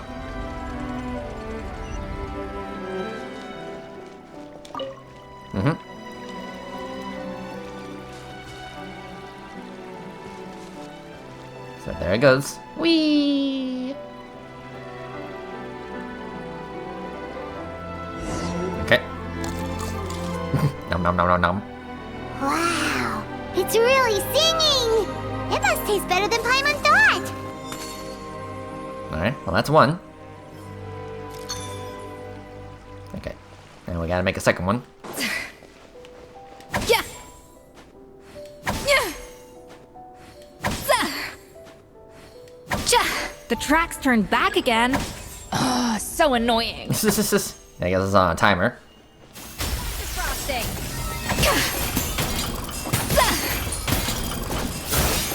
Alright, let's see here.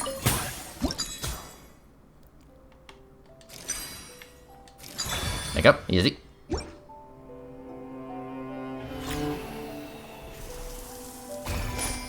you go. Here's the second one.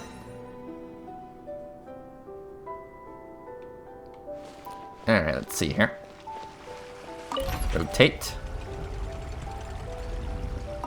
Rotate. Okay. Deliver.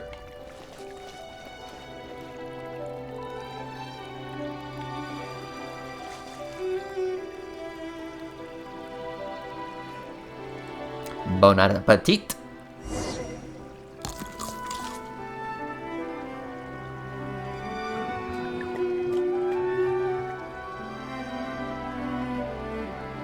Cool.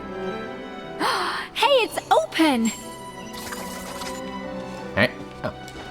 And we got just out of that. Nice. Thank you.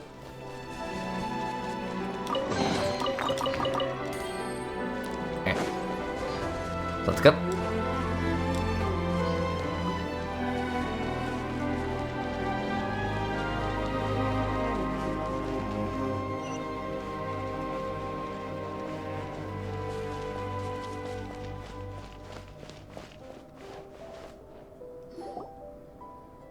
Some time ago. Oh wow.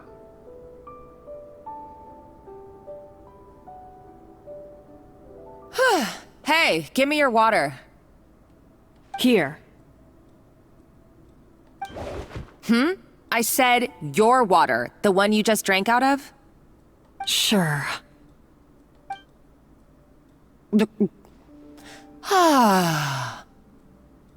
All those years slaving away under Escoffier, and then you.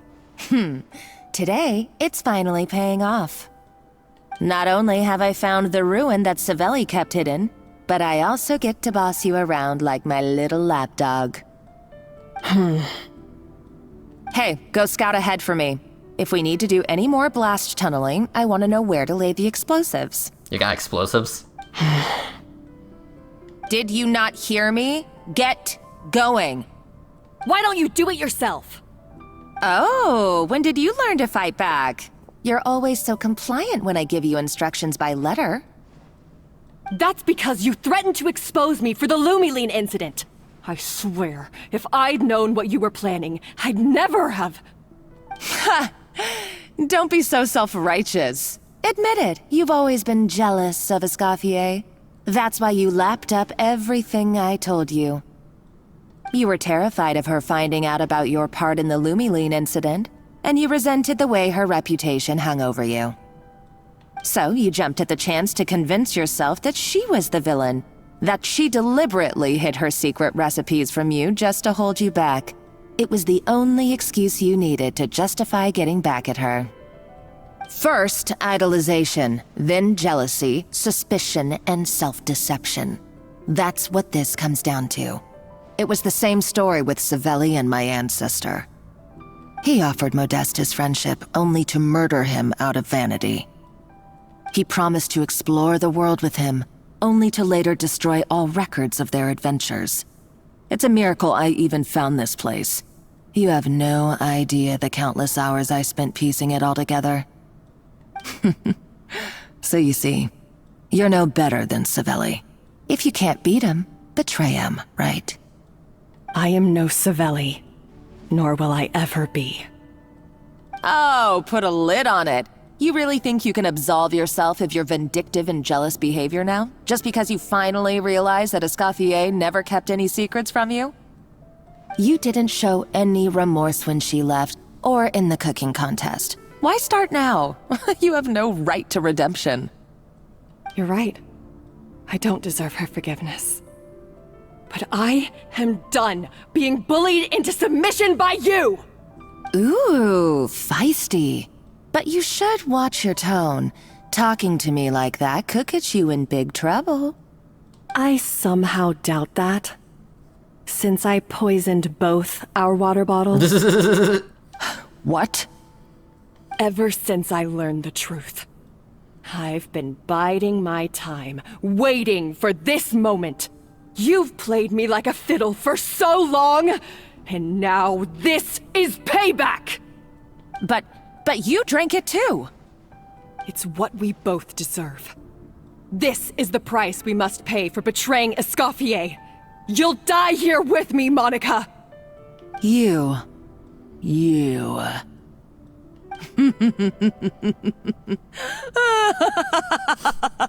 What are you laughing about, you psycho? What's so funny? Oh, you're too much. I thought I'd play along for a bit just to amuse myself. You gave a very rousing performance. I saw your dumb plan a mile off. There's no poison in these bottles, just clean, fresh water. No. Revenge is a dish best served cold, you know? Did you really think your half-baked plot would fool me? You're a lousy chef, and you make a lousy villain, too. A complete waste of space. No wonder you never amounted to anything. Everything I ever did was a failure. And now, I failed again, for the last time. Hey, why don't you try your hand at being a comedian in your next life? You got a good laugh out of me. But now the show's over.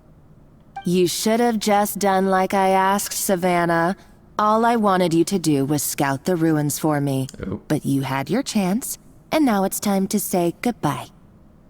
Stop right there! Let her go, Monica! We've got you surrounded! Escoffier? Ugh, looks like I'll have to keep you around for a little longer. You can't! Stay back if you want her alive! Escoffier and the Traveler. I can't take you both on in combat, but if you so much as flinch, I can end Savannah's life in a heartbeat. Monica, what are you hoping to achieve by this? You're about to commit murder, and for what? A recipe? A recipe? You chefs are all blinded by your myopic focus on kitchen affairs. Well, some of us actually have bigger fish to fry. Modeste had a secret. The truth behind his so-called genius, the je ne sais quoi factor in his Gâteau de Bourg, and it's right here in these ruins. Are you serious? You're here because of a Gâteau de Bourg obsession? You've gone completely mad! I couldn't care less about the cake itself. No, the real treasure is the secret ingredient that Modeste sourced from these ruins. He and Savelli were fools. A priceless treasure of Remoria in the palms of their hands, and they thought, ooh, this would go great in our cake mix. We're talking about a powerful stimulant that also sharpens the senses. That's no cooking ingredient. It's a groundbreaking drug. That's right, I've done my research. It was a drug that Remoria developed for their war machine. I could make a killing by selling it to the treasure hoarders or the Fatui. Will you listen to yourself? You're completely delusional. Yeah, you're crazy. My eyes are wide open. Just wait till I get my hands on this treasure. You'll see what a fool you've been. Oh. Oh boy. Wait, what's that sound? Just when I thought she couldn't get any crazier. She's lucky the whole place didn't collapse. Uh-oh, Savannah's gone too! Monica must have taken her. Oh, what a coward. She's only taken her hostage because she knows that she's no match for you. That's true. Even if she finds the treasure, she'll need Savannah alive if she wants to get out of here in one piece. Oh, well, our path's been blocked, so let's look for another route. Okay. Let's see here. And we gain out of this. The water looks pretty deep here. Maybe it leads somewhere. You saying we should go diving?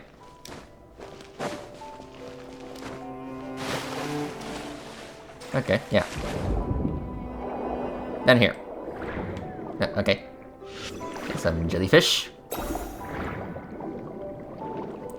Jelly bomb. Okay.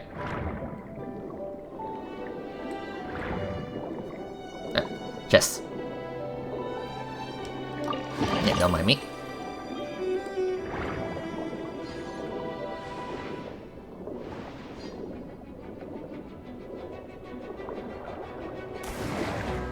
Okay, there you go. Hello.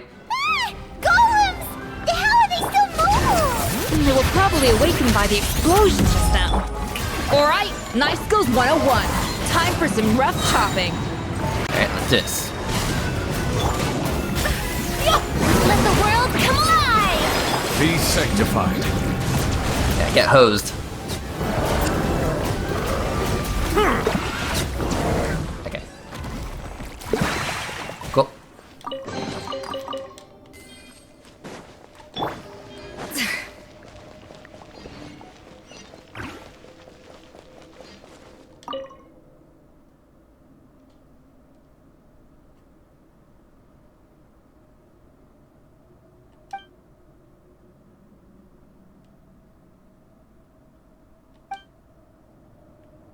Okay.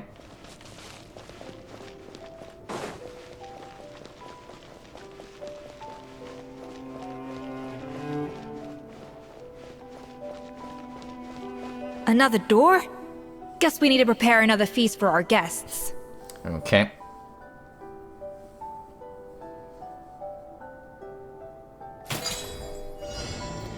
Alright, here we go again. Let's see here.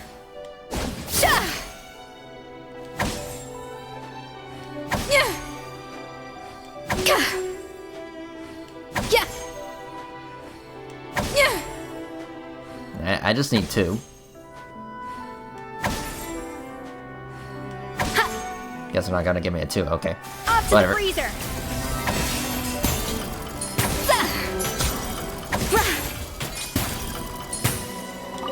Alright, let's see here.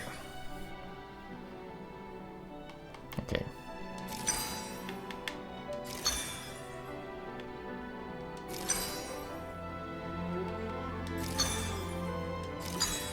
Okay, hold on. I messed that up.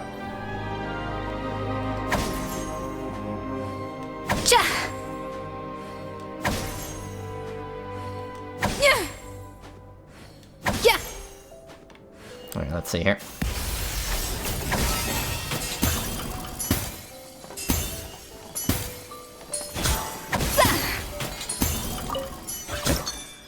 Let's see here.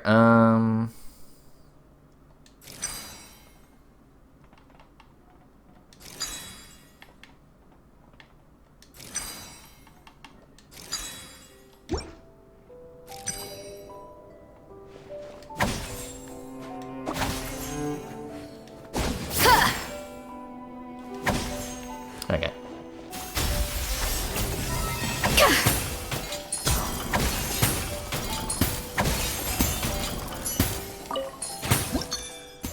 Alright.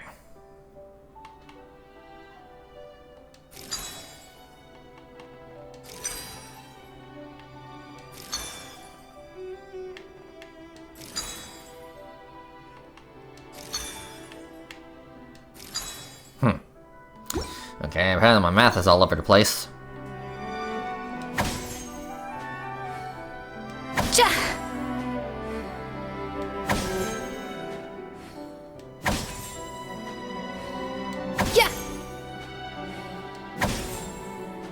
Okay.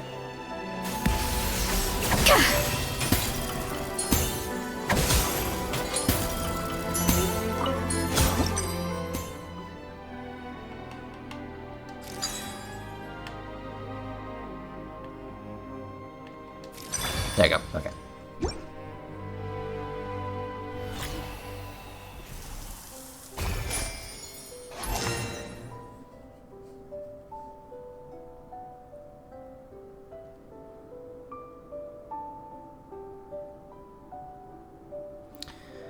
Okay, let's see here. Okay, rotate. Deliver. Deliver, yeah.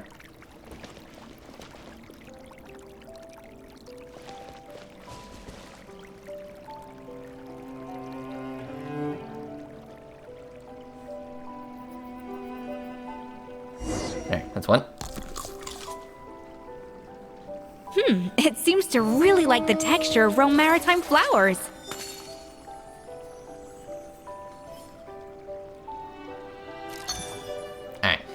So about that second one. Alright, let's see here.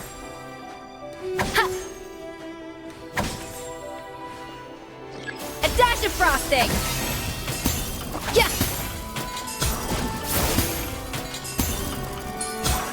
Okay. How about 5 blue and 2 red? Okay, there we go.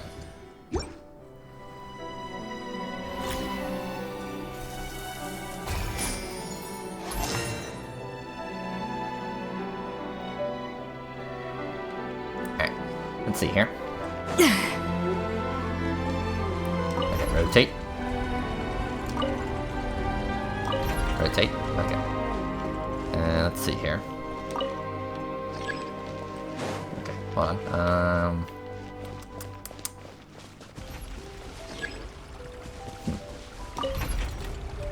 Okay, hold on.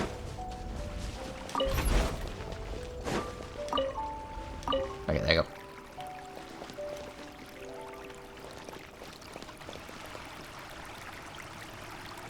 Keep going, keep going, keep going, keep going, keep going, keep going. Yep, really? Like, so rude. Off to the freezer! Shower me with the... Bow your head. Go away.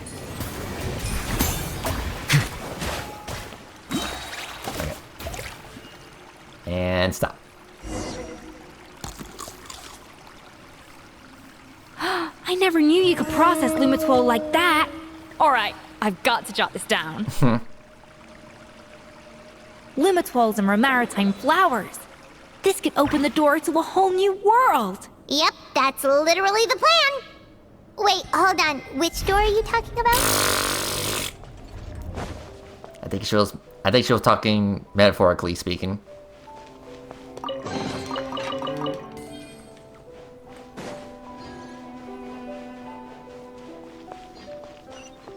Okay. Yeah, I'm pretty sure that's just a dead end. Okay.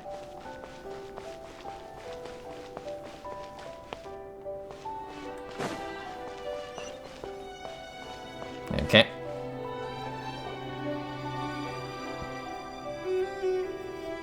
Some kind of camp? That's strange. These don't look Romorian to me. More like last century Fontaine. Adventurers from last century Fontaine, huh? Oh, Modeste and Savelli, do you think they camped here? By the looks of it, this was a one-person camp. They adventured together, but maybe one of them came back alone at a later date. Huh, you really think so? Trust our adventurers' instincts. We're pros at this stuff, just like you're a pro in the kitchen. Well, I'm the pro. Okay, well, the Traveler has more adventuring experience overall, but Paimon's definitely a pro rummager from all those treasure chests. Darn it! Paimon was just about to show off her rummaging skills! Huh, no kidding. Are all adventurers so obsessed with journaling? I mean, I guess I take a lot of notes when I'm cooking as well, but I thought that was just me. Anyway, let's find out who was here. It's been years since I've last visited these ruins. It's exactly the way I remember it. This place probably hasn't changed in millennia. Sadly, up above, on dry land, everything has changed. The treasure of Remoria. That's what we used to call it. Modeste was right about its potential. It turned Gateau de Bourg into a national sensation. Our limited stock of the substance meant that the Gateau could only be produced on a small scale. But this only drove up the popularity all the more. Modeste was right about that too. He predicted all of it. He was praised as a genius, while I, as the one person who'd ever disagreed with him, was labeled a talentless fool. Modeste tried his best to console me, but I knew better than anyone just how great the gulf was between us. Our conversations grew scarce, and we saw less and less of each other. I didn't fight it. He had new friends and a career of his own. Why invite further disdain by inserting myself where I did not belong? I told myself that maybe one day, when I finally created a masterpiece of my own, I'd be able to face him without shame. Or maybe one day, when I've put these feelings of self-loathing behind me, I'd be able to ask him with a smile on my face, how about we go on one more adventure, for old time's sake? Unfortunately, that day will never come. So it was Savelli. From the sounds of it, he came back after Modeste had already died. I always thought it was just a legend. But if it's true, then this must be the place where they found their secret ingredient, the birthplace of Gateau de Boer. In that case, what does that say about the death of Modeste? If it's all true, maybe Savelli really did have something to do with it. Well, let's keep reading. The taste of Gateau de Boer has changed. Modeste was convinced of this, even though everyone swore they couldn't tell. Being the perfectionist that he was, he refused to accept even the slightest flaw in his work. He stopped all sales of the product, locked himself away in the kitchen, and worked day and night, vowing to find out where he had gone wrong. But as he baked and taste tested over and over again, he found he only strayed further and further from the original taste. It was only when he was sipping on coffee one day and realized he could not taste the bitterness that the truth finally dawned on him. What had changed was not the gâteau, but his sense of taste. The treasure of Remoria stimulates the senses, taste included, and invigorates the spirit. In the short term, it offers people the ultimate gourmet experience, but in the long term, it dulls their senses entirely. In hindsight, it made perfect sense. After all, why would a culture that sought liberation from the constraints of their bodies care for the loss of their senses? But we realized it too late. We were just too late. Over the course of his many culinary experiments, Modeste exhausted the remaining supply of the treasure of Remoria. He consumed it all himself. The finest culinary talent of his generation now faced a future in which he would never be able to taste anything ever again. Finally, in despair, he took his own life. And because we had become estranged, I cannot be there to stop him, to offer some words of comfort, or even to say goodbye. Yet despite everything, he sent me his final letter. The treasure of Remoria? Guess Monica was really onto something. It really was a kind of drug. So, Modeste chose to end his own life. Then, why all the rumors that Savelli murdered him? Also, neither the Codex nor any other contemporary records make any mention of the treasure of Remoria. It's almost as if someone deliberately erased it from history. Modeste told me everything in his final letter. His was a tale of how even a genius could fail, and how much more devastating it is when it happens. Did he hope I would gain some personal catharsis from knowing the truth? Or maybe he wished for me to warn the public about the dangers of Gateau de Boer, proving that I had been right all along. But if the public ever learned how Modeste's greatest triumph became his undoing, his fall from grace would be swift and merciless. 1 minute a genius, the next a joke. It would surely spell the end for his restaurant too. What would be his legacy then? How would future generations view everything we built together? I fear the scorn I have faced these last years would pale in comparison to the scorn shown to him by the history books. I cannot let that come to pass. I will do what I must to protect his name. It will mean tampering with his notes to remove the damning details, leaving mere fragments of our story behind. It may lead his family to suspect me of having a hand in his demise. But if that's the price of destroying all evidence of my crimes, then so be it. I would rather the world believe a tale of genius and jealousy than see his reputation in tatters. The final loose end is the evidence here, at the bottom of the sea. Huh? What's wrong? Didn't we say Savannah should be safe for now? So we thought, but if Monica finds out what happened to the treasure, there's no telling what she might do. Alright, stop Monica. Let's see here.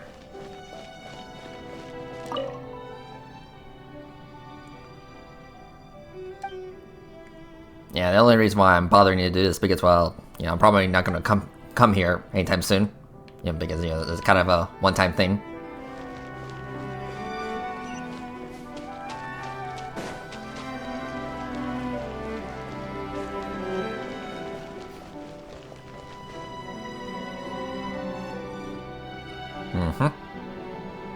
Yep.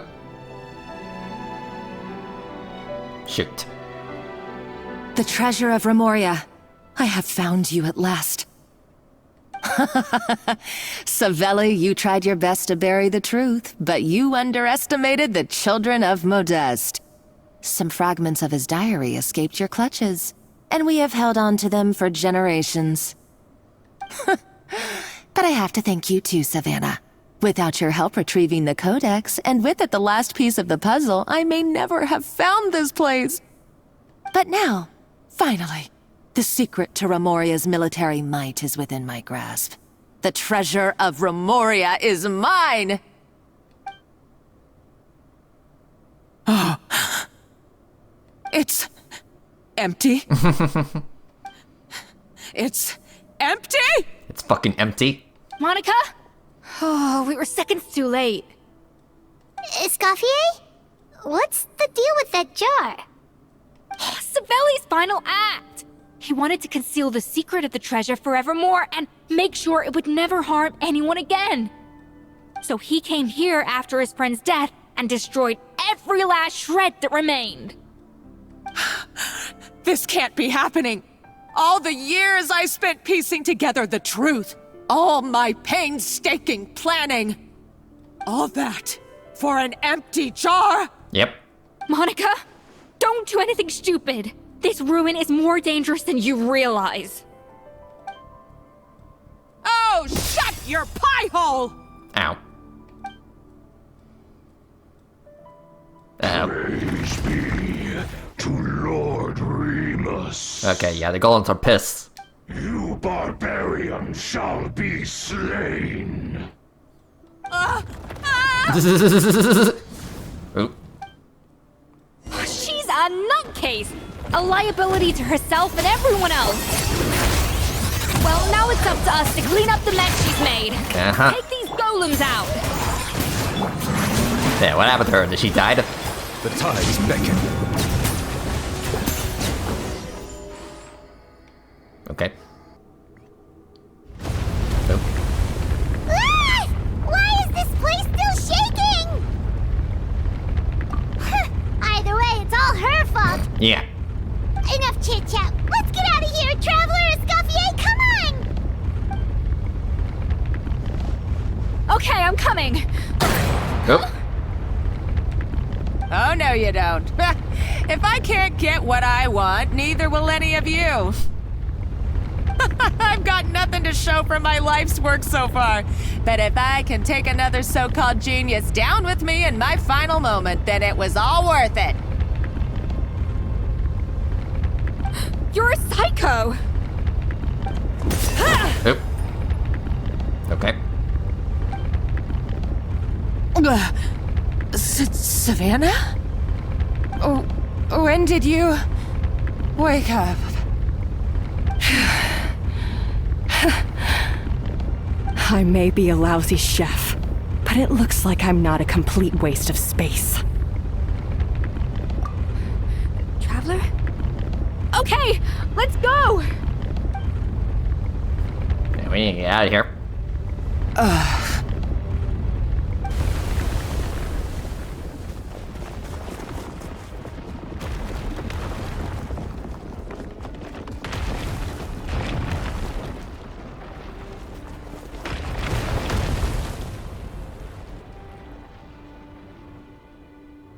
Alright. So bye, Monica.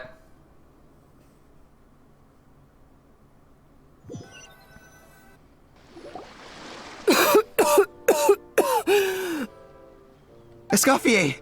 Savannah! Traveler! And Paimon! Venegem, what are you all doing here? What did you expect us to do? Stay at the restaurant and sit on our merry derrieres? While the Traveler and Escoffier were out here risking their lives? We had to do something. even though that something ended up being, well, waiting for you here instead. I don't deserve any of you. And I certainly don't deserve to be your head chef. It was my fault Escoffier had to leave. Then I couldn't live up to her standards.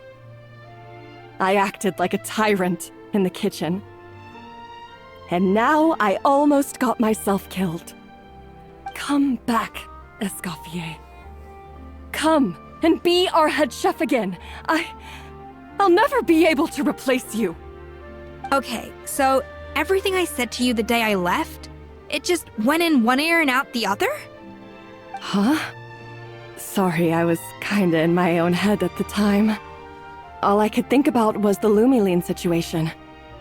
What was it you said again? Forget it. It doesn't matter. Anyway, I didn't leave this job because of you. And you're not nearly as awful a chef as you think. If you were that bad, why would all your staff show up here for you? Escoffier's right.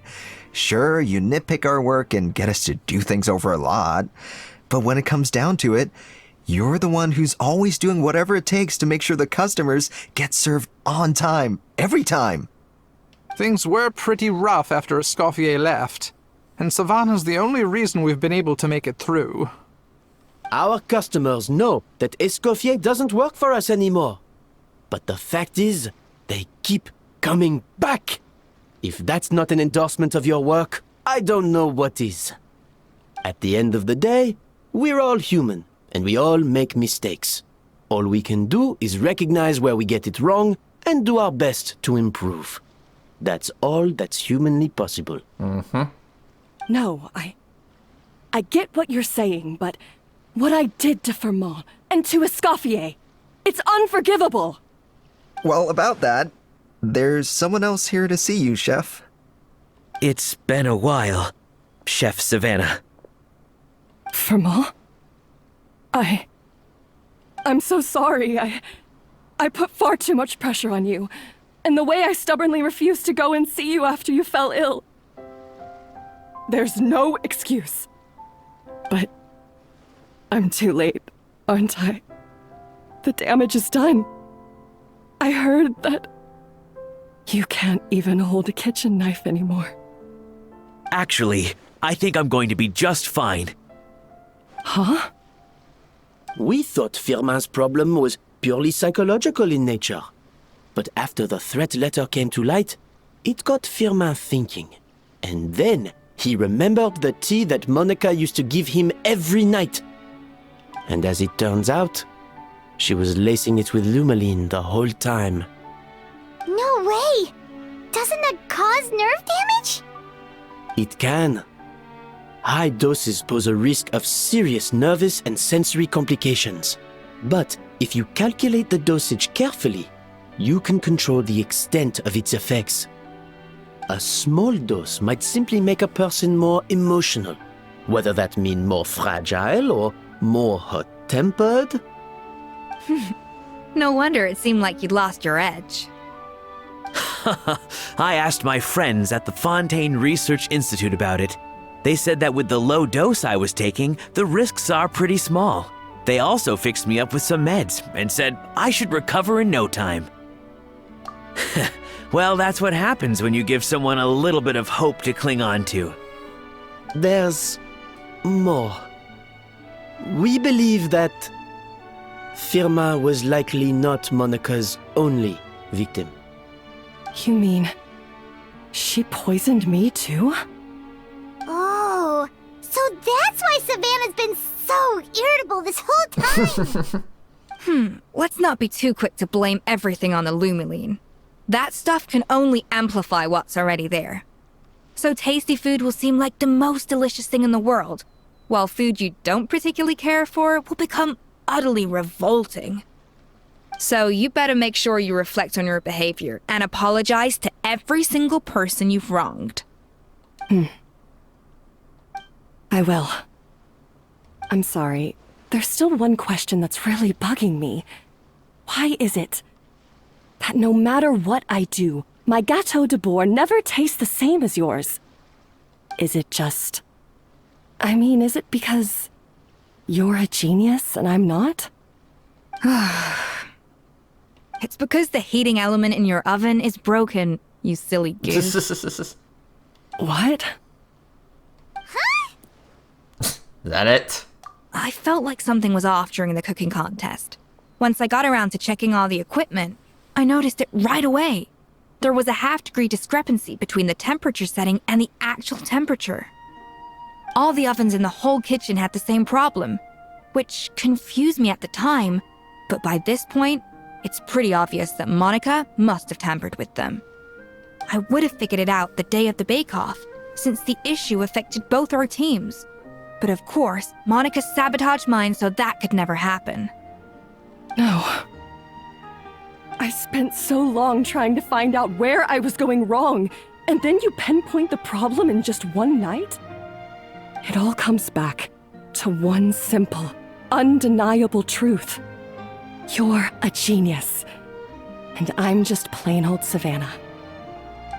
Oh, cut it out! Stop the woe is me act for a second and just think. I came up with this recipe. You don't think that might have something to do with it? Do you know how long I spent perfecting my gâteau de bois? 3 years! 3 whole years! I know this dish inside out, back to front and upside down. And you've been head chef now for what, 6 months? If that? A couple hundred failed attempts, and you're gonna throw in the kitchen towel and declare you'll never be successful because you're not a genius. You clearly have no idea how many kitchen failures I've had under my belt, or just how long it took me to finally get my recipe to a level I was satisfied with. Genius or not, everyone makes mistakes. Modeste did, Savelli did, everyone does. You're only a lousy chef if you don't face up to your mistakes, learn from them, and then keep chipping away until you crack the problem once and for all. Surely you haven't forgotten all that. You were no lousy chef back when I handed you the reins. I haven't forgotten. And I'll make sure I never do. That's our head chef. Ha! Sounds like we won't need another changing of the guard in the Hotel de Bord kitchen anytime soon. Huzzah! Huzzah. Aw, what a perfect ending to a crazy journey. Look how happy everyone is. So you got your mojo back now? Yeah. Thanks to you, Escoffier. In fact, no. Thanks to all of you. Aw, friends again. So nice to see them finally settle their beef. Good. So now that's out of the way. It's time for payback. You cheated in our last bake-off, and I demand a rematch right now.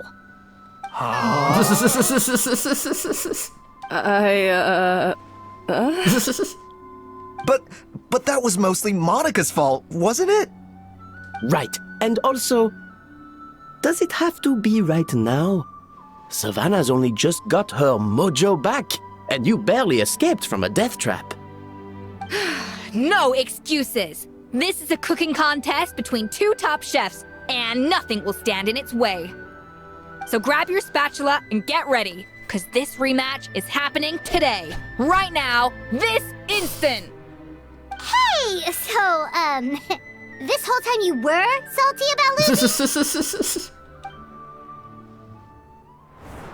Okay. The second cooking contest commences now! This time, no more games, and no holding back!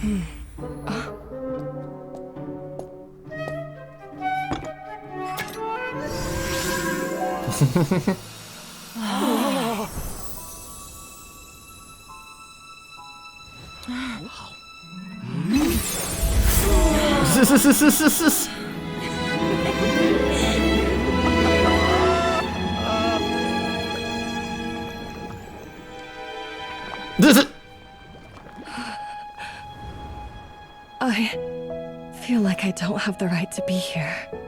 Hey, what are you so afraid of? You can't unbake it now. And if you don't serve it, then good or bad, you'll never find out how to improve. If you're too scared to fail, you'll never know what real success tastes like. So? Embrace your failure. Taste it. Digest it. That's the way to success. I don't know. Sounds like it's easier said than done. I'll do it.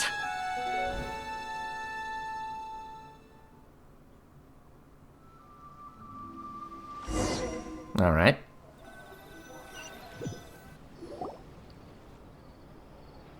The results are in! A landslide victory for Escoffier! Obviously. Quite rightly, too. Piece of cake. Literally. Oh yeah, look at that! Savannah looks pretty chipper too, considering she lost.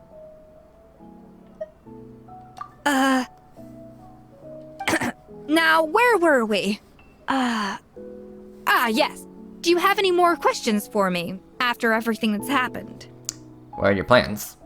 I thought Navia would have filled you in. And actually, I said all this to Savannah before I left. Although, as we saw, I don't think any of it sank in. I had 2 reasons for leaving. One was the food safety incident, of course, but the other was that the Hotel de Boer had reached a point where it didn't need me anymore. So I decided to step down and look for new opportunities to improve myself. Improve how? Well, a while back, I got to know a fellow chef from Liyue, and in her, I saw so many new possibilities. Yay, Xiangling was mentioned. She has that same adventurous spirit that Modeste and Sibeli had in their youth. Slime mucus, lizard tails. With her, nothing's off the table. There's a whole world of new flavors out there waiting to be explored, hiding away in ingredients we overlook. Case in point, remember those Romaritime flowers down in the ruins? I used them in the cooking contest just now. Did you taste the difference? What? Paimon didn't notice at all! Half of the art of cooking is dissecting the recipes of previous chefs and figuring out the exact constellation of elements that gave their work its signature taste. And the other half, it lies in freeing yourself from the confines of the kitchen. You've got to go out and explore the endless possibilities out there. Uh-oh. Paimon's suddenly not sure she wants to try your cooking anymore. Don't worry, it's not going to be a free-for-all like in Modeste's time. Before I put anything into my food, I'll obviously do my research, make sure it doesn't contain any harmful substances. In the meantime, take this. It's a recipe for Petit Gâteau de Boer, revised version. Huh. I tweaked it to suit your needs as busy adventurers. Hope you enjoy, and remember, feedback is always welcome. All right!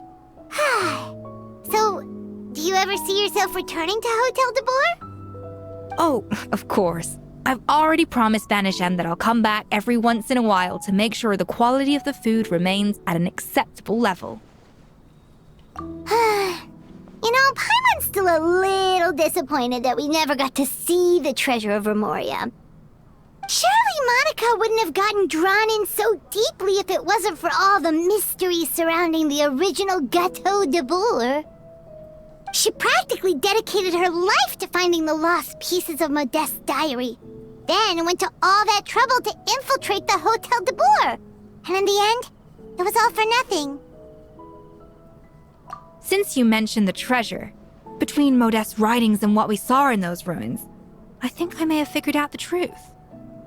The so-called treasure of Remoria was most likely a substance that the Remorians extracted from Lumitoiles, better known to us as Lumiline. Huh? So then, why all the hype back in the early days of Gâteau de Boer? Don't forget, it was a very different era. We could barely even refine sugar back then. So desserts were very much in their infancy. In a world of bland food, it's no wonder that the first thing to really excite people's taste buds took the world by storm. And as for the Lumiline, it may well have been somewhat valuable in ancient times. But these days, it's just another drug from the Fontaine Research Institute. Even if Savelli hadn't destroyed it all, I doubt it would be worth that much these days. So after all that, there was nothing in those ruins but worthless junk. Feels strange to say it, but Paimon almost feels sorry for Monica. She sacrificed it all only to get nothing in return. Yes, Paimon. Poor Monica. Oh, hey! Hello. Huh? Navia? You just got back from that underwater ruin, right? Well, check it out. They ran a special issue. Did you see anything like this down there? Freshly unearthed from the ruins of Rumoria. A magnificent jar thought to be over 1,000 years old. Experts say it has immense artistic and historical value. It could be worth an absolute fortune. Wait, isn't that the jar they used to hold the treasure? If only it was still in one piece. Some butterfingers must have dropped it or something. Ugh, it's such a shame. Wow. Like, even the jar was worth something. Wow. Okay. Well, that happened. Alright, so yeah, that was Escaffier's quest. And of course, since we did do said quests, we got some materials and Prima Gems. And of course, this is from the new boss, which is all the way in, hold on, give me a second, I'll show you. Obviously, it's in Natlan. Now, the new boss is on an island. Not this island, this island. Yeah, this one island I said, like, what, a couple of episodes ago where I was like, maybe there might be an expansion of Natlan over here. And, well, technically, yes, but it's just this small island where, well, we got the new boss for her. So, yeah. So, we're gonna fight that boss, and then we're gonna, pull for Escaffier. Let's see here. Yes, we're gonna Farina walk all the way there. I'm sure there's like other options of getting there. I mean, I don't know like the intended method of getting there. Like I imagine that the intended method is just getting a Saurian, the swimming ones. Yeah, the swimming ones.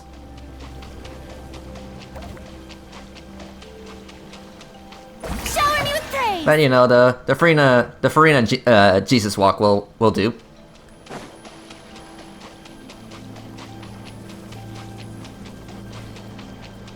But yeah, while I'm walking all the way over there, but yeah, Escaffier's quest, it was pretty good. I mean, sure, it kind of more or less divulged into side characters, a la, Savannah and Monica and everyone else. It didn't exactly fully focus on Escaffier herself. But, it's been kind of a running theme when it comes to these story quests, these character story quests. Strike a pose!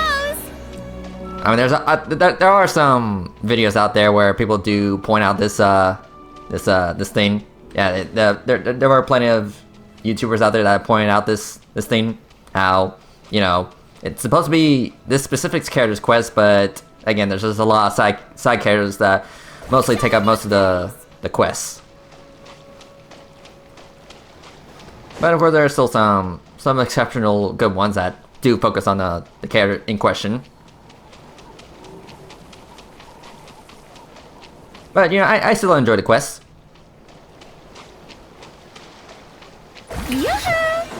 And we gotta make sure I refresh that every 20 seconds. Almost there.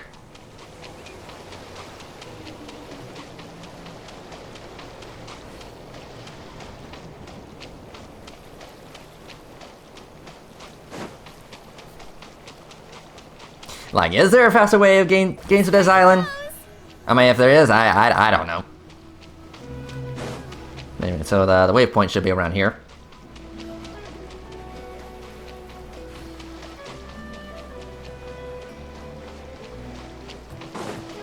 All right.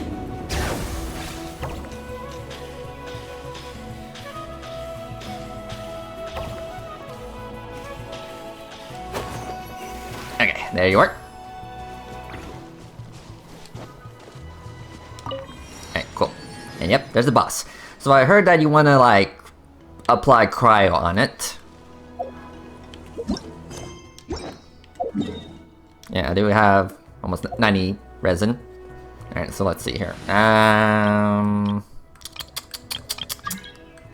Go away.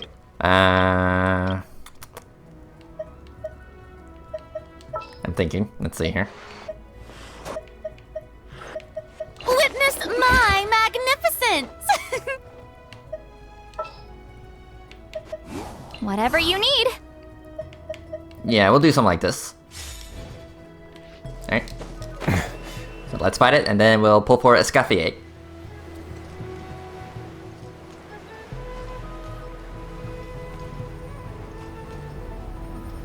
Hello there. Let's see here. Yeah, consistent cryo attacks. Get to work! This? See Laline, beat Papa!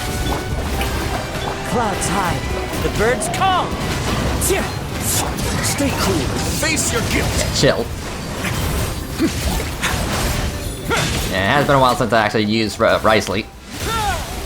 Fulfill our pact! Show no mercy! Let the world collide! You two! Time to end them! Don't run away now.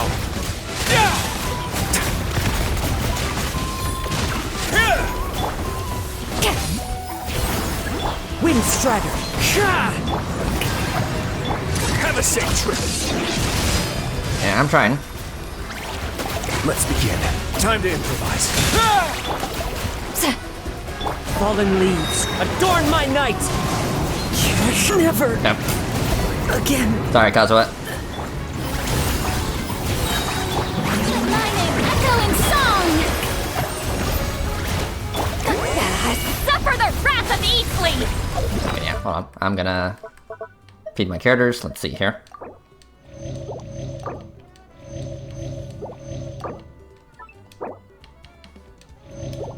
Okay. Let's see here. Almost got it. Yeah, stop that. Fulfill our pact! It's get a little chilly.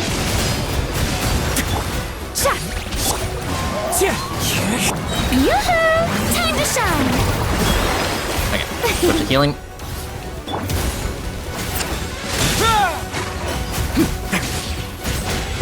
Alright, there you go. You're out of here. Okay. Yeah, get some heals real quick.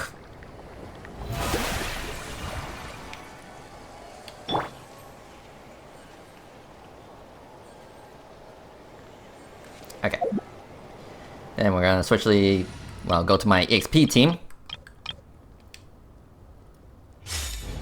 Of course, like I did recently got Veressa, Mizuki, and Oron to Friendship 10, and well, the last person I have for my account is Ian-san to get to Friendship 10. Yeah, Ian-san, she still needs a few more points for max out Friendship, but of course I am gonna get Escaffier and hopefully Aoife, because well, I hope I don't have another Oron situation where I'll try to pull for Oron, or at least try to get a copy, but you know, I just got like 2 5-stars, you know, yeah, Chaska and I think a Chi-Chi, yeah. Hopefully when I begin pulling, I won't have an Oron situation where I'm trying to get that specific 4-star, but you know, they just never came home. Okay.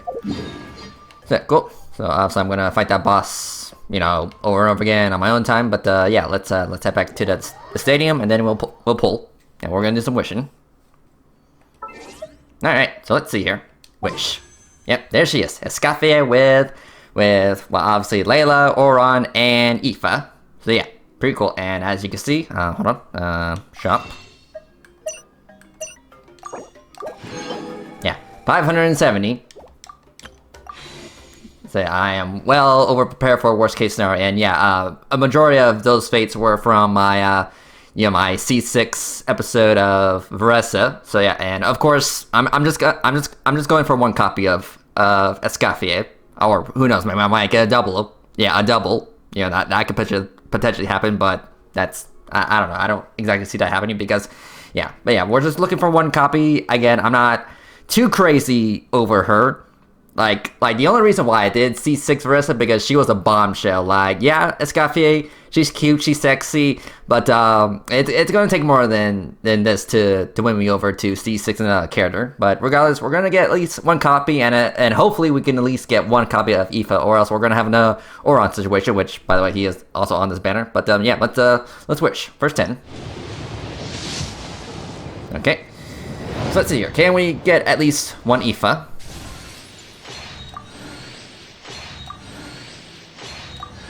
That's a Layla, but she's already C6.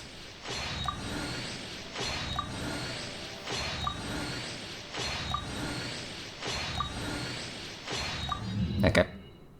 Well, that was the first 10. 20. Come on, game. Just give me one Aoife.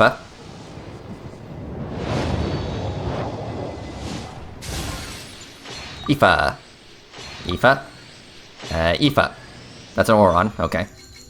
I mean, fair enough, I guess.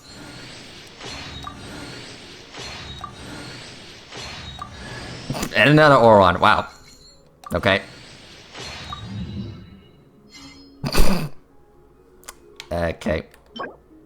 I mean, this is kind of funny. Like, he didn't came home. He didn't came home once when I was pulling for Chaska, but now that I'm pulling, jeez, like this is kind of ironic. This is kind of ironic, isn't it? Whatever. All right, moving on. 30. Come on, game. Just give me one Aoife. That's all I'm asking.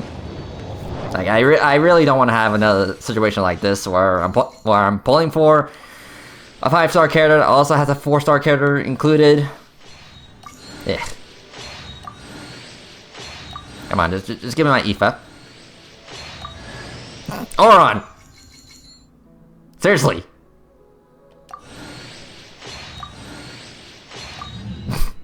Like, the 4-star pity is such bullshit. Anyway, next.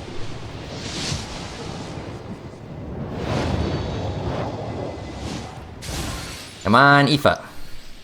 Aoife. Aoife. Aoife. Aoife. Get out of here, eye perception. Freaking bullshit. Okay, next 10. Come on. I mean, just because I got a shit ton of face doesn't mean I want to use them all.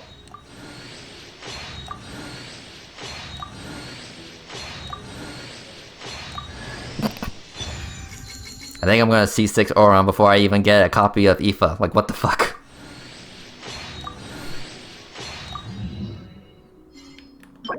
Okay. Next 10. Come on. Aoife. Aoife, my dude. My bro. My man. Please come home. Layla. I love you, but please, I'm looking for an Aoife. Jesus Christ, are we really gonna have an Oron situation? Next 10. Yeah, this is like 70. Come on. Can we get one Aoife? One Aoife. Aoife!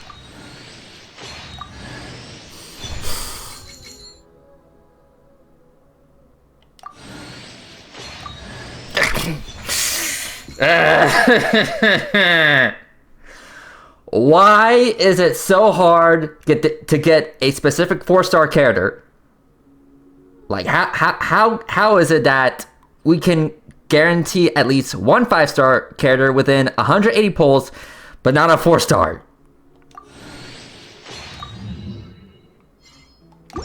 And the question, and of course, this next one will probably be the 5-star. And of course, we gotta see if it's the 50-50, or we won, or we get captured Radiance. Okay, just rip the band-aid off. Okay, 5-star. Can we at least get a Aoife in this? Or at least lose the 50-50? I don't know. Well met. I am Escoffier, Patissiere Supreme and Master of Precision Gastronomy. As an esteemed guest of the Divine, you deserve the finest cuisine Teyvat has to offer. I hope my work is to your satisfaction. If you have an interest in the culinary arts, allow me to introduce you to the wonderful world of haute cuisine. I just hope you're mentally prepared for the undertaking. I don't tolerate a quitter. We got one copy of Escoffier before even one fucking copy of Aoife. What the fuck, man?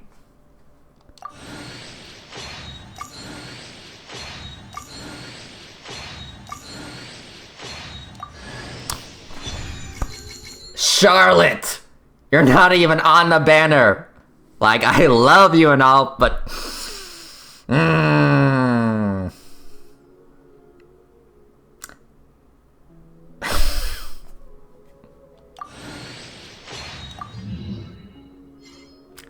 Genshin Impact.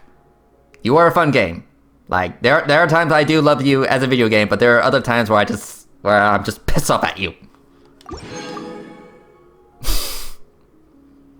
Like, what am I supposed to do now? Like, what am I supposed to do now? Do I just keep pulling? Do I just keep pulling? Do I just keep pulling just so I can possibly get the chance to get at least one Aoife?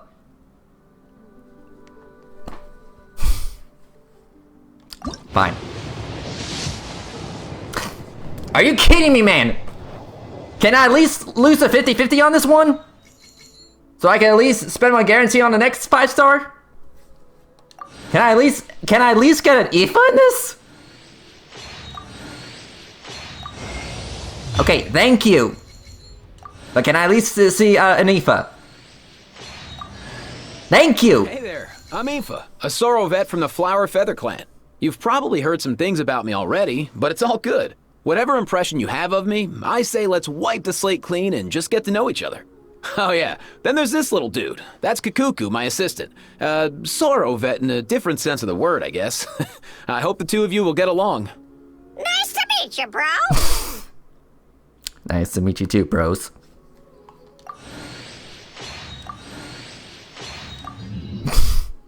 Like, what the fuck was this wishing session? I mean, yeah, we at least got a Aoife, but I had to get another 5-star. I mean, yeah, it was an early 5-star, and at least it was a last 50-50, so I'm at least guaranteed for the next 5-star. But again, it's like, what the fuck, man? Like, how is it that I can get 2 5-stars before even one copy of a 4-star? Like, they really need to fix this shit. Like, it's kind of annoying. It's actually ridiculous. Okay, whatever. Again, I'm guaranteed for the next 5-star. I got plenty of wishes. Yeah, I still have plenty of wishes. Jesus Christ. Okay. Anyway, so Auron. Well, he's at least C5. Okay, and let's just see. Mona, C4 Mona, cool, awesome, I love it. Charlotte, finally a C2. Okay. Anyone else? No? Okay. So hello, you two. Yeah, hello, Escoffier. Hello, Aoife. Jesus Christ. Okay, well, let's at least level him up. I mean, I did prepare a good amount of materials, so let's see here. Yeah, here you go. Huh. Ooh, is this like a warm-up or something? Something like that. Alright, cool. Alright, level 40. Okay, yeah, here you go. Huh? Whew. You gotta take care of yourself before you can take care of other people, right? Cuckoo. Okay. 50. SN. I think I only have enough materials to get into 80. So 60. Okay, Ascend. The gun. Oh, sorry. Whatever. Alright, 70. Here you go, Ascend. 80. Okay, yeah. Yeah, I only had enough materials to get into 80 because, well, I'm kind of lacking in the gemstones. But yeah, that'll be for another time. But yeah, fun fact: he is a catalyst, but he is mostly a pistol wielder. I mean, I think it's just kind of funny. Like, he uses a book, but his main weapon is in combat is a pistol. I mean, yeah, we've had gun characters before, but he's pretty much basically a gun character. I mean, I think that's just kind of funny. Like, I think that Hoyoverse is just using the catalyst weapon type as a bit of a cheat code. You know, pretty much cheat the system. Like, oh, we want to add like pistols or gauntlet characters. So why don't we just use the catalyst architect to basically, you know, cheat our way through? That way we don't actually have to add in a new weapon type. Yeah, they're basically just using the catalyst as a cheat code to give characters other weapons, such as pistols and gauntlets, or I guess, you know, in some cases they're fists, or I guess in some cases with Vressa, her butt. Anyway, but yeah, regardless, what weapon should I give you? I mean, I don't really know how to build him, at least not yet, but we'll give him this.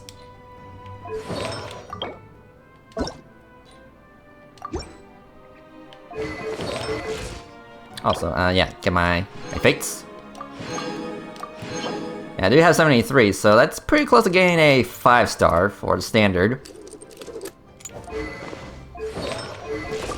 Okay, well, cool. Alright, now, as for Escaffier, so hello. Yeah, you are a polearm. Question is, what should I give you? I mean, I think you want, like, either attack or crit.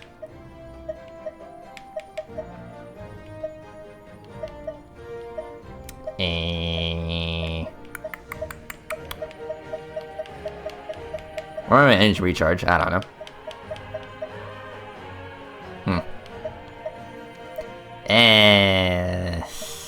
Shoot, okay. Actually, yeah, I think I will give her this weapon. Sorry, Emily.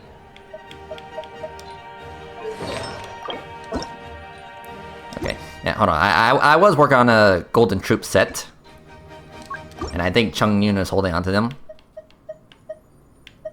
Or I could snatch it from Mika. Yeah, I can snatch this one from Mika. I mean, since I don't really use him. Let's see here. Yeah, Chung Yun's holding on to that. Yeah, not the best pieces, to be honest. Yeah, sure. Yeah, sure. Okay. Yeah, like good enough. Yeah, good enough. Again, I'll build these characters properly another time. Alright, so how far can we get you?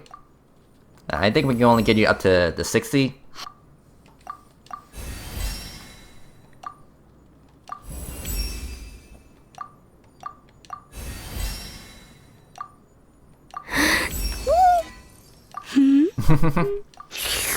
Very cute.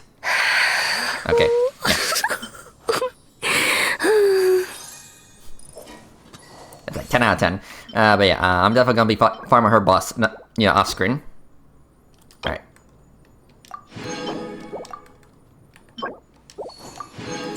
Yeah, 75. Yeah, that's basically hitting soft pity on the standard.